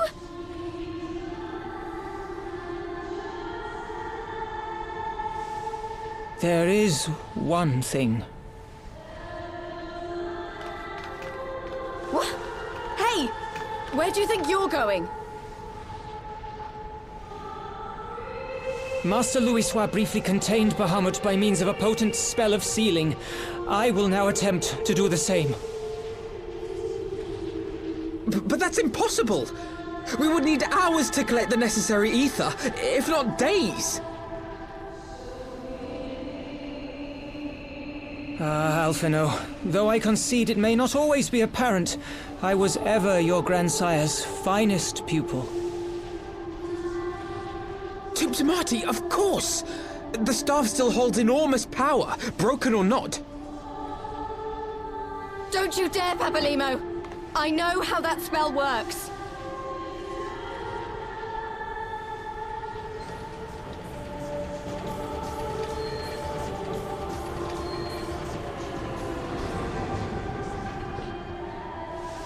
It is time to leave!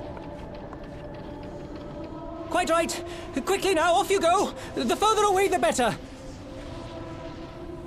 No! If you're staying, then so am I! No, Ida! There is a path only you can walk, and it must not end here, not like this!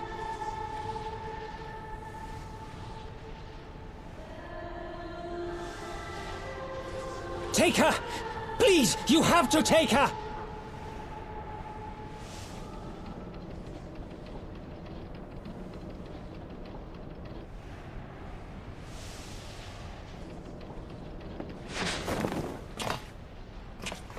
Oh. What? No! Damn it, Thancred! Put me down! Thancred!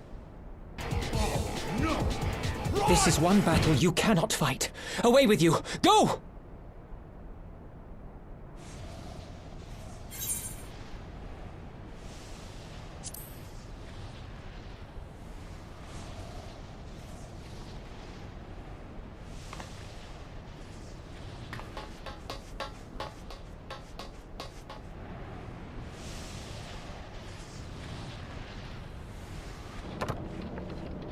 Hilda! I think he means now!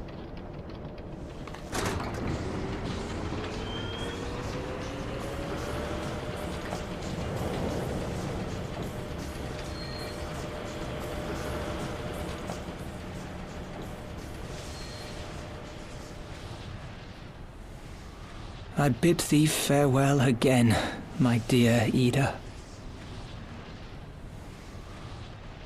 Now, let us see how good a student I truly was.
A word, if you would, good sir. This place, it is within the realm of Eorzea. You're an odd-looking fellow, aren't you? Still, takes all sorts, I suppose. This here's Vesper Bay. Thanalan's door to the ocean, as some folk like to call it.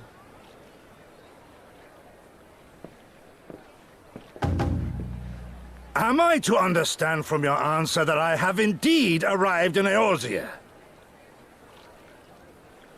Eh? Yes, you're in Eorzea. Ah! A plain response at last, and the one I wanted at that. My journey was not without its hardships, and I would sooner travel by land than put to sea again.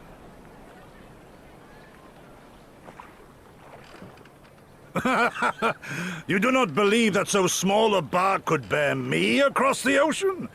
Such timid little sailors. I had but to set my course and set my jaw till I made port.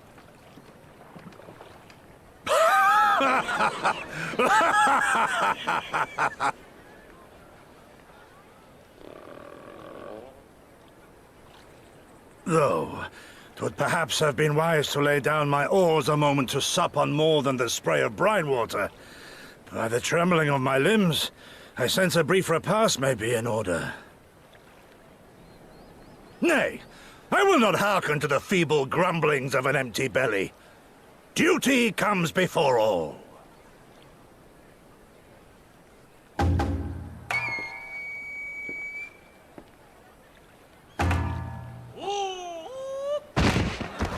Good God, man! Are you all right?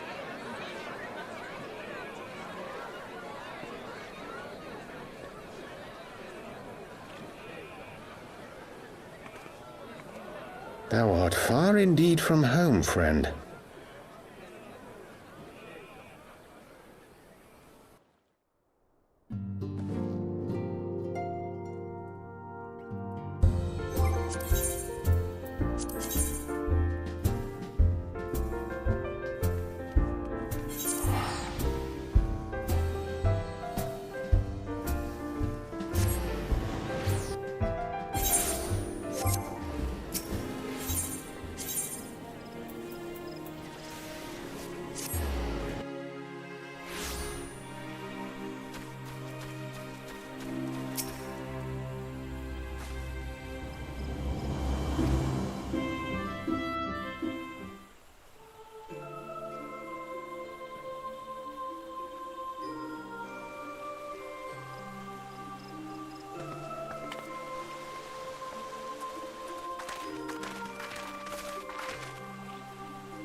Dear friends, pray accept my heartfelt thanks for your efforts in defense of Gridania's borders. I would fain dwell longer on my gratitude for the support of the Alliance, but the situation at Belsar's Wall demands that we forego such pleasantries.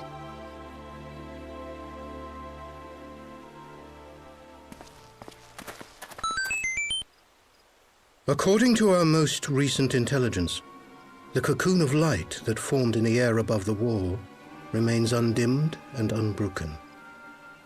After measuring the cocoon's etheric concentrations, Archon Y'shtola has confirmed the presence of a primal entity.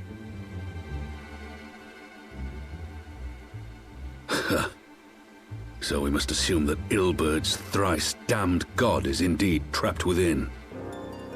And what news of the Imperials? They're not like to ignore such a spectacle. Sir, a Garlean airship was observed making an approach, but the vessel was destroyed when it drew near. The Empire appears to have made no subsequent attempts to reach the object.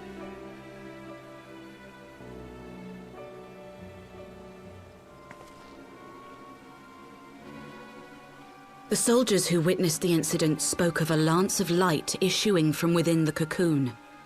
of an entire warship being reduced to smoking ruin in the space of a moment.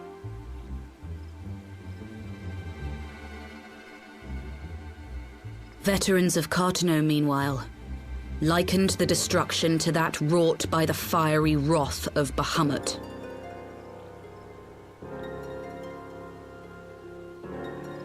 We could face another calamity.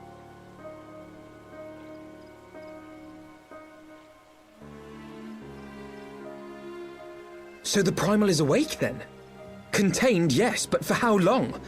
We must destroy it now, lest it break free. Agreed. There is, however, the small matter of how to get close enough to a being that swats warships from the sky as you would a bothersome gnat.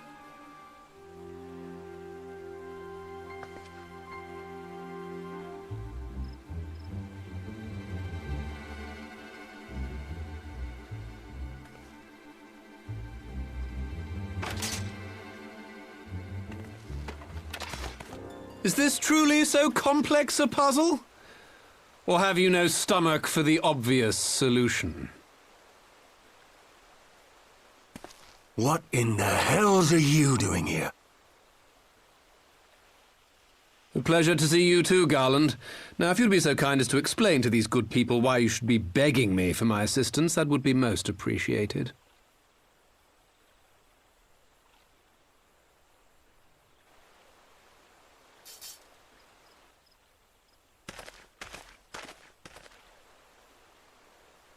Who is this man?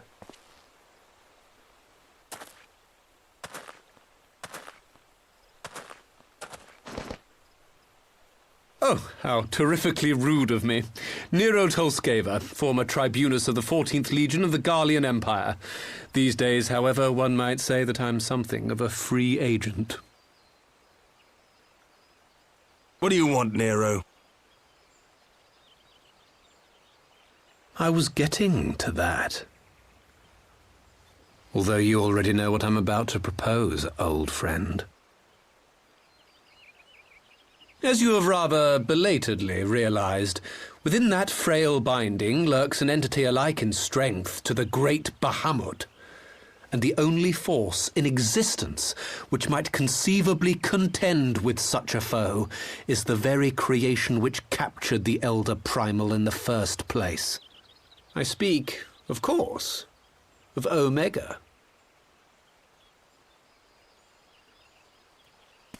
Omega? That hulk has been gathering dust beneath the plains of Cartano since the Allagans breathed their last. And none alive knows how to wake it.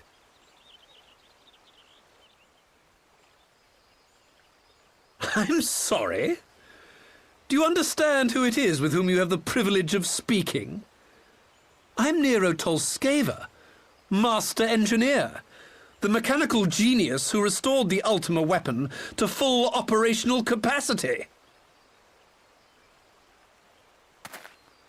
And as luck would have it, I am graciously offering you the use of my considerable expertise.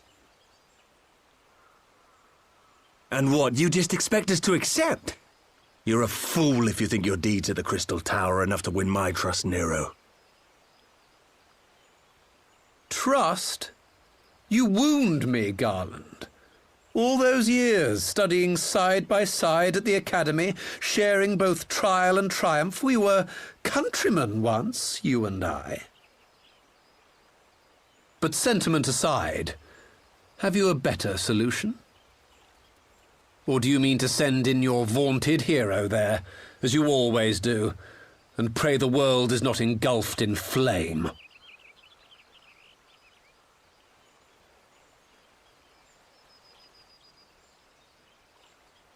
Let us approach the problem in a rational manner. Does not the fact that Omega slumbers in stasis point to the existence of some overriding technology? A means of control? I would ask a question, if I may. Nero, was it not?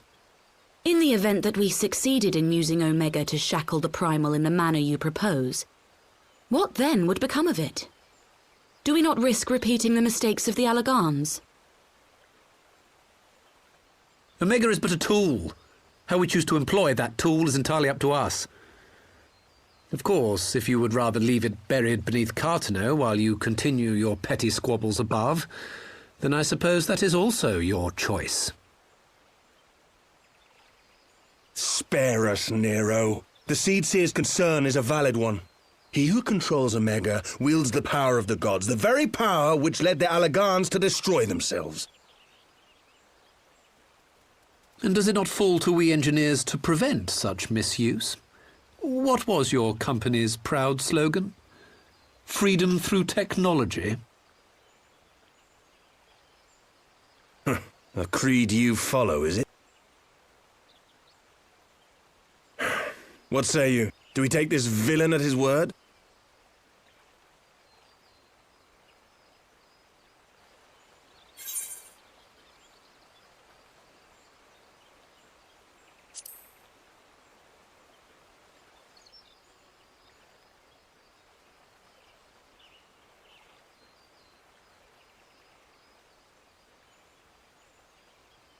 He makes me grind my teeth, is what he does. But I suppose we don't have much of a choice.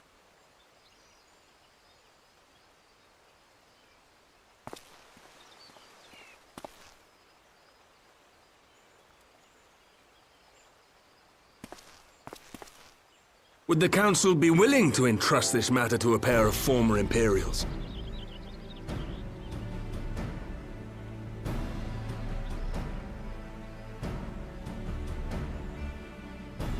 Yes.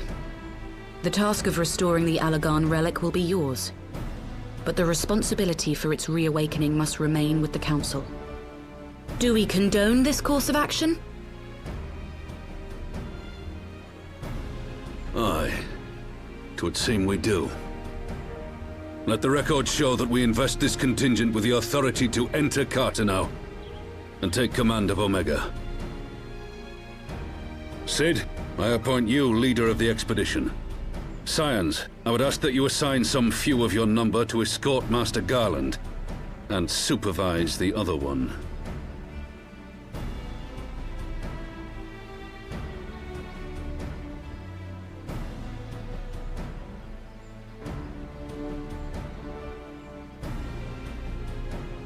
We should be happy to oblige. The politics of Cartano being what they are, I dare say our neutrality will prove useful in avoiding any unnecessary entanglements. If I am not mistaken, Doma occupies a similarly neutral position. Might we not persuade you to join the expedition, Lady Yugiri? If you suspected any foul play from Nero, you would be welcome to kill him.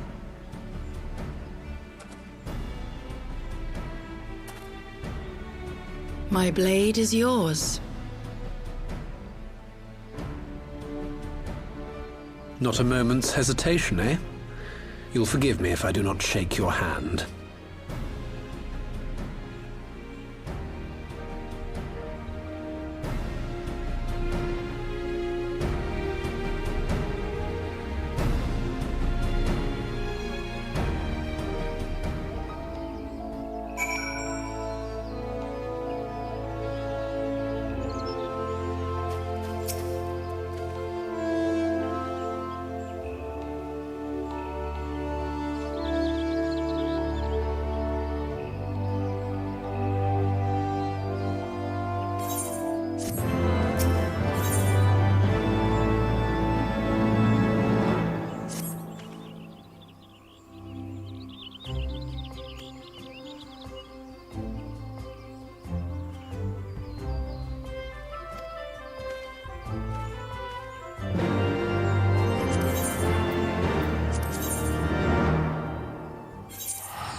So these are the fabled headquarters of the Scions. I confess I would have expected an order of self-proclaimed warrior scholars to surround themselves with the fruits of man's enlightenment. And yet there's not so much as a single piece of magitech in sight. It never ceases to amaze me how primitive you Eorzeans truly are. Oh, I'll have you know that the Rising Stones is home to the very latest in magitech innovation. Wedge calls it the Mark 14 Thermocoil Boil Master, and it's the finest kettle I've ever had the pleasure to own.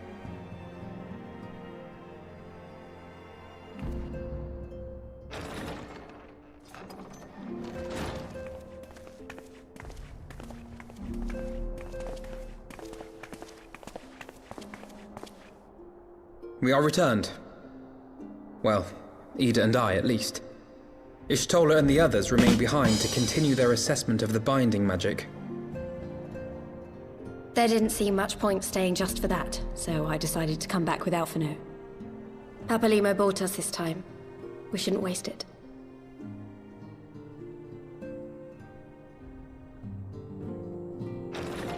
By your leave!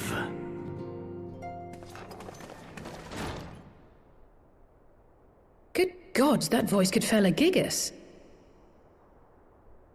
This is the Rising Stones, domicile of the Scions of the Seventh Dawn. I enter at the invitation of one Lord Urianger. I spy you there, Shadow Walker. You always were a hard one to find. Yugiri, do you know this man?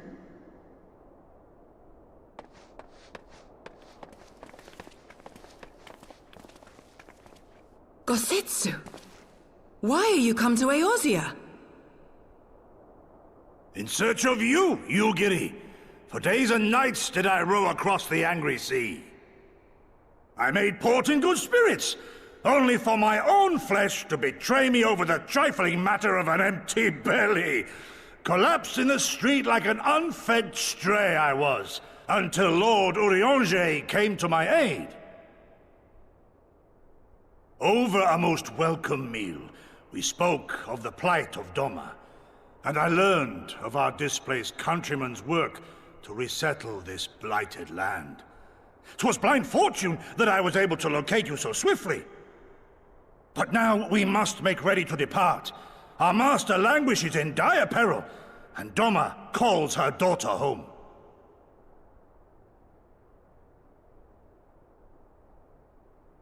It is not so simple, Gosetsu. There are obligations which bind me here. You refuse? Did you mislay your oath during your flight from our homeland? The laws of hospitality must be honored, but surely the vow to defend your master demands the greater obeisance. It was our master who bid me guide our people to safe haven by any means necessary. And it was the Scions you see before you who provided us succor and sanctuary when all others refused. Dire peril or no, were I to return without first repaying such hospitality, our master would cut me down at the threshold. Mayhap that is so. There is more. A crisis threatens all within this realm, Eorzean and Doman alike, and I go to play my part in its resolution. I will not bring shame upon our liege by abandoning my people or my duty. How very noble of you. Now, in the name of honor, kinship, and, practicality, might I suggest we get this expedition underway? Or would you rather debate the finer points of duty and leave Omega to the Empire? The Empire?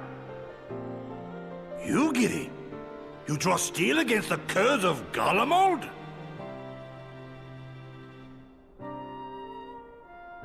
Then why did you not say so? My blade is oath-bound to fall upon the ranks of the Imperials wheresoever they march. Lead on, Shadow Walker, and may the enemy tremble at our coming!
Now, where was that?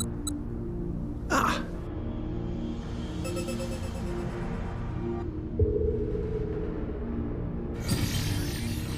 I've enabled the teleporter.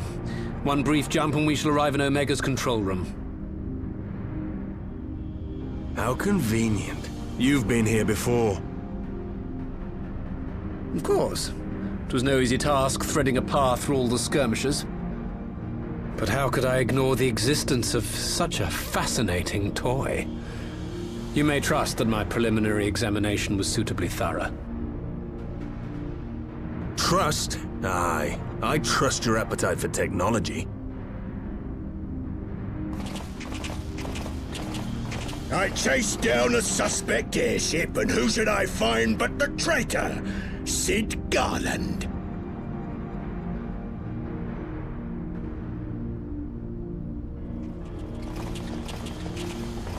Searching for something, engineer? Something big? It's close, isn't it? It's like all my name days have come at once. Of all the scouts the Empire could have sent. Take care of that brute, will you?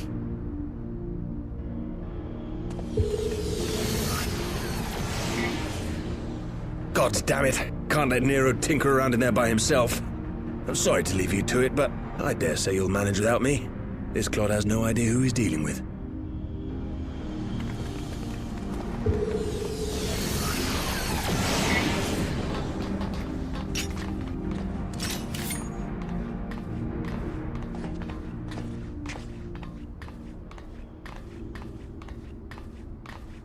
I am Gosetsu, Samurai of Doma. You will rue your choice of opponent this day.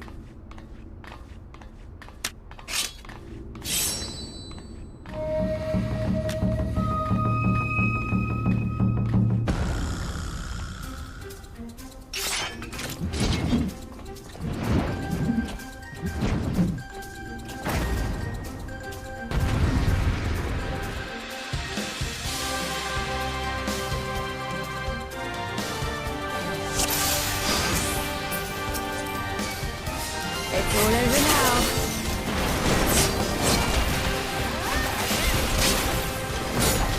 An opening.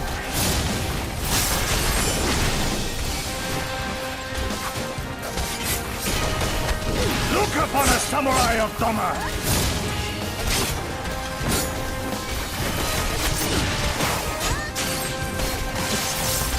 No holding back.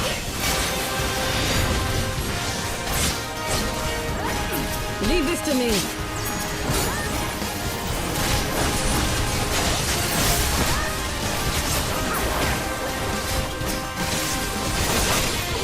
Have you?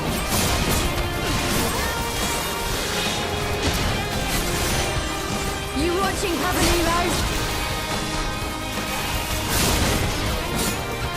No retreat. No surrender.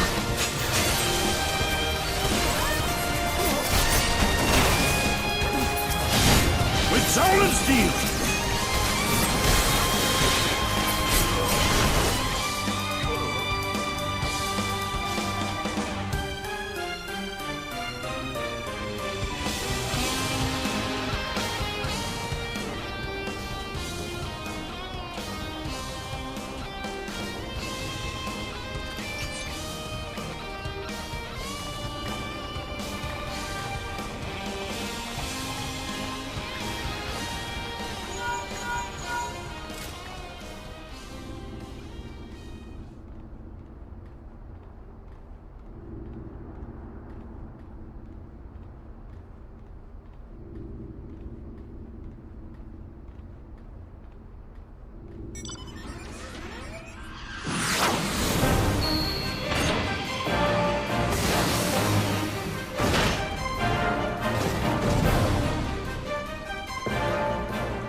watching, Papanimo? An opening.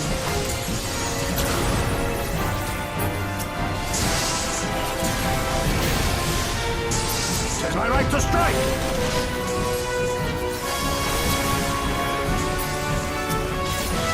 No holding back! Your defense is lacking.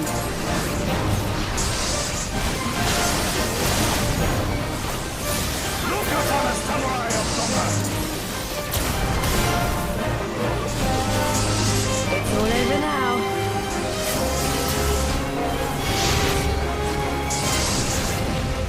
No retreat. No surrender.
Temporal stasis disengaged. All systems operational. Garland?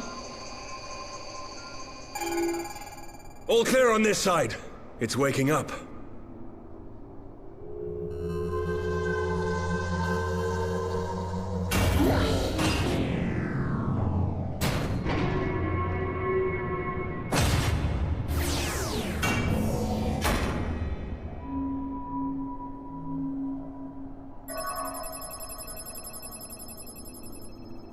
Remarkable!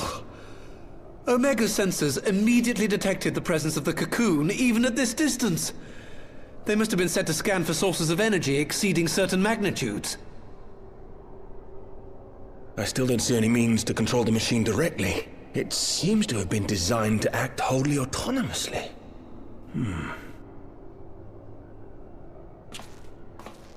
Once we release Omega, we can be fairly certain it will attempt to capture the Primal at Belsar's Wall. Assuming its mission is successful, our only option at that point will be to re-engage its stasis system and put it back to sleep. And should the machine happen to misbehave, we'll simply initiate an emergency shutdown. I confess we don't yet have a complete grasp of its capabilities, but I'm certain the details will not elude us for long. Well, I understood less than half of that. So, my question to you is, are we doing the right thing?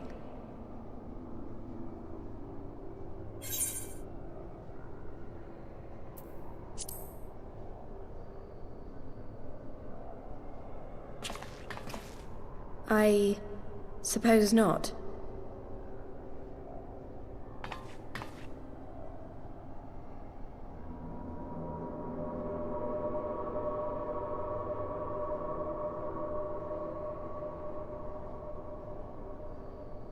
All right. Step aside, Sid. Is this the thing I need to press? Yes, that's the one.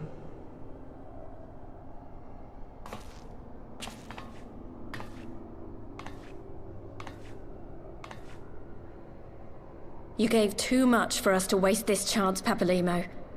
So this is for you. And me.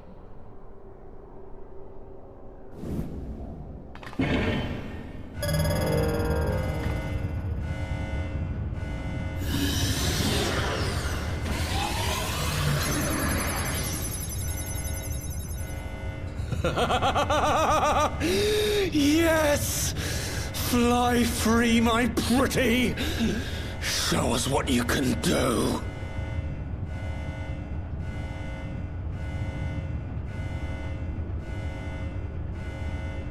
The launch sequence has begun.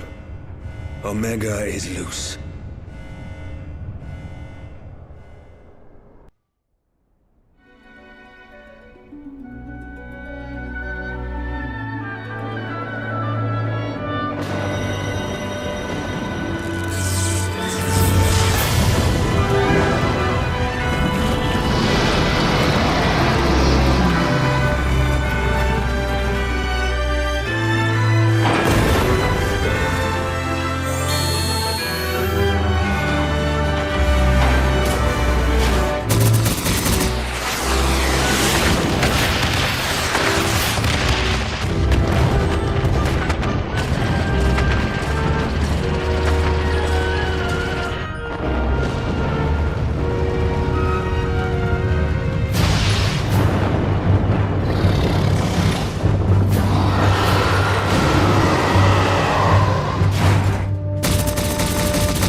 Huh?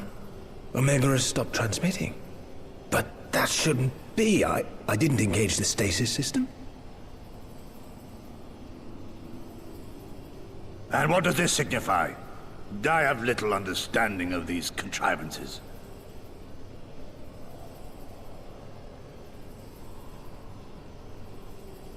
The launch went exactly to plan, but all signals emanating from Omega have ceased. This may indicate any number of things, but we will need to join the Scions out in the field if we are to ascertain which one.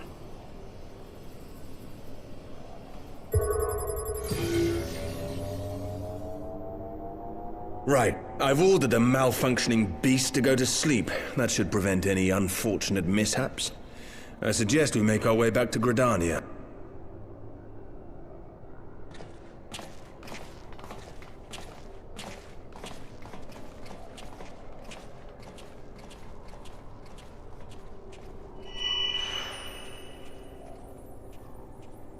Omega destroyed the cocoon. Hapolimo's spell is fading. It was bound to his ether, you see. And if the connection is broken...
My friends, I cannot well express how glad I am to see you both unharmed.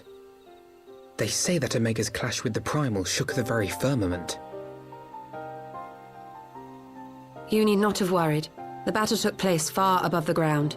We were able to observe in relative safety, though I'm given to understand that there were casualties on the far side of the wall. It was like watching a nightmare unfold before our very eyes. Ilberd's Primal manifested in the form of a colossal dragon, a being of pure violence. It burst forth from the cocoon with such terrible force. That such a horror should spring from the eyes of Nidhogg comes as no surprise. Nor do I wonder at its form. Ilberd all but announced it in the moments prior to his death. Plainly, it was his dying wish to visit a second calamity upon the Empire.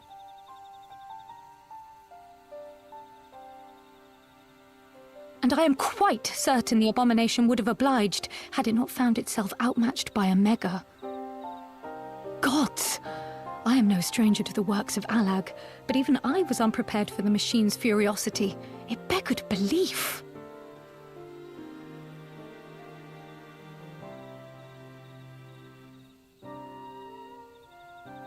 And how fares poor Ida in the midst of all this? Have you spoken with her? She's up on the platform, lost in thought. We deemed it best not to disturb her, but mayhaps she would welcome some company after all. Shall we?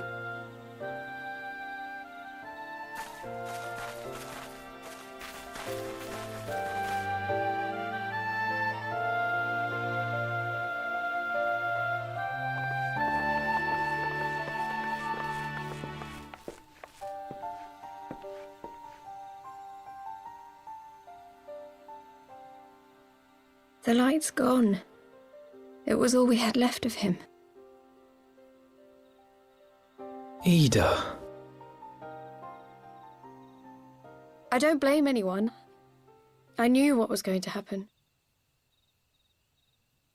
I knew the spell Papalimo meant to cast would drain away his life force. I knew that it would only buy us a little time.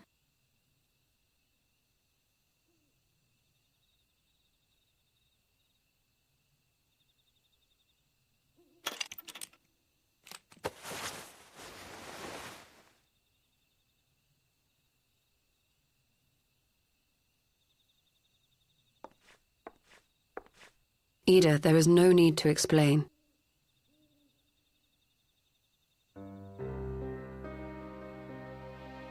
But there is. I can't hide in Papalimo's little shadow anymore, and I shouldn't hide behind my sister's mask. 20 years ago, on the day the Empire marched into Alamigo, I was still just a child, not even 5 summers old. My father had been one of the leaders of the revolution. He had fought to overthrow the Mad King, Theodoric. And my sister had fought alongside him. But she was strong and kind, and always knew what to do.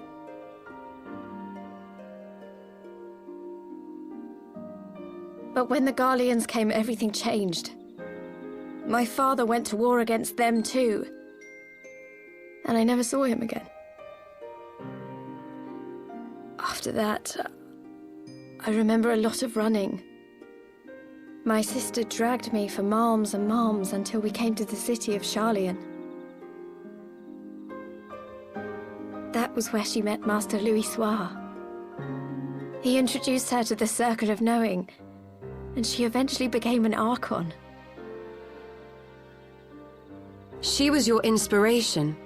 Is that not why you took up her mask and her name? Or did you simply mean to continue what she had started?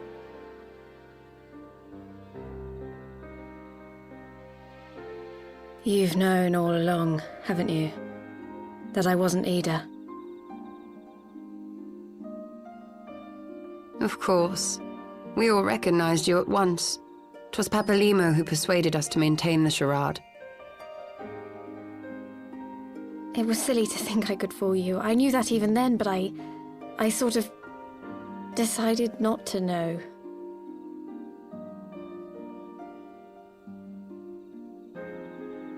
Ida died 6 years ago, on a mission to smuggle refugees out of Alamigo. They say she was overwhelmed by Imperial soldiers when she stayed behind to save a little girl. She was so strong. There must have been a lot of them.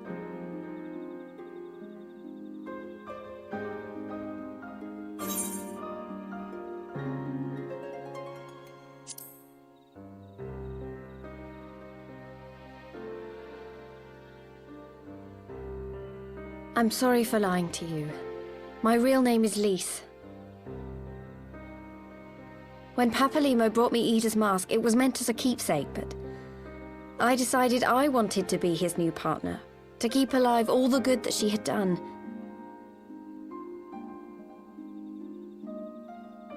I didn't want to become Ida, exactly. At the time, though, I still didn't know who I was myself, and it almost seemed easier to play the role. Papalimo agreed to help, of course, but it was never what he wanted for me. He wanted me to walk my own path, and those were his final words to me.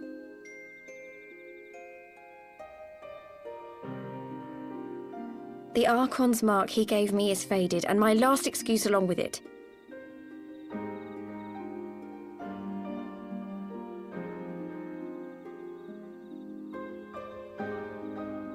So this is it. Whatever I choose to do from now on, I do as Lise. And I choose to continue my family's fight. I want Alamigo to be the country that Ida and my father always wanted it to be.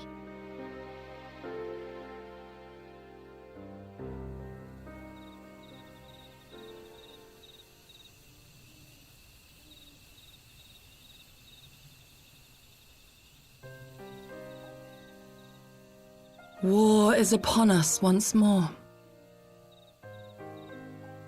Do you regret standing against the Empire?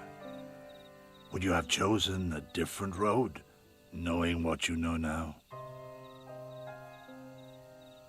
To claim that I never doubted the decision would be a lie. But I made my choice, and I have defended it with blade in hand ever since.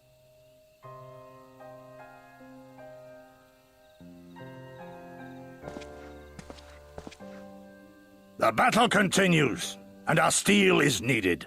Come, Shadow Walker, we leave for the east, for Doma.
Children of the land, do you hear echoes of truths that once rang clear? Two souls intertwined, one true love they did find, bringing land and heavens near. But flames that burned full bright soon fell dark. Memories dimmed by shadowed hearts. In the waxing gloom did wait watching as the worlds drift apart.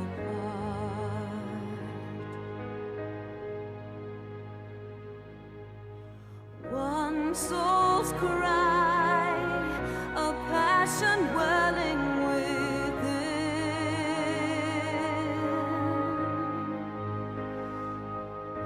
Sacrifice, a final plea to her kin.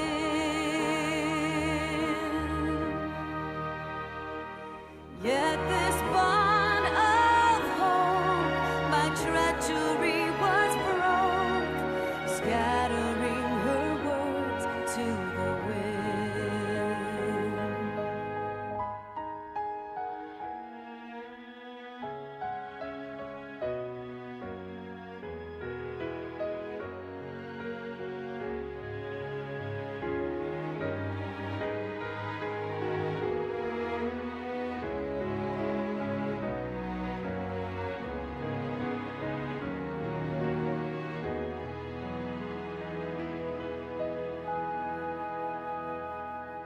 Swelling over long seas of blood are a song,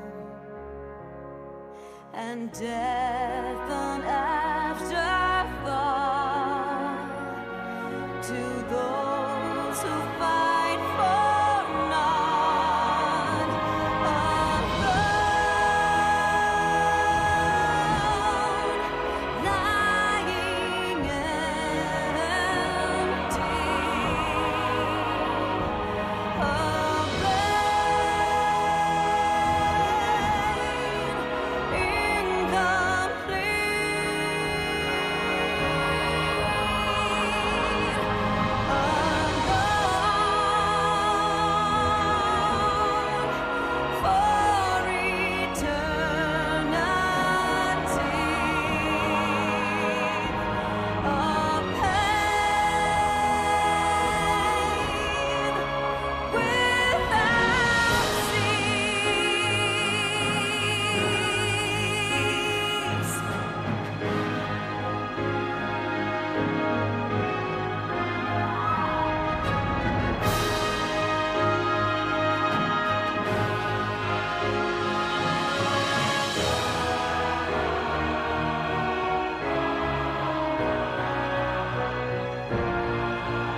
children of the land and service.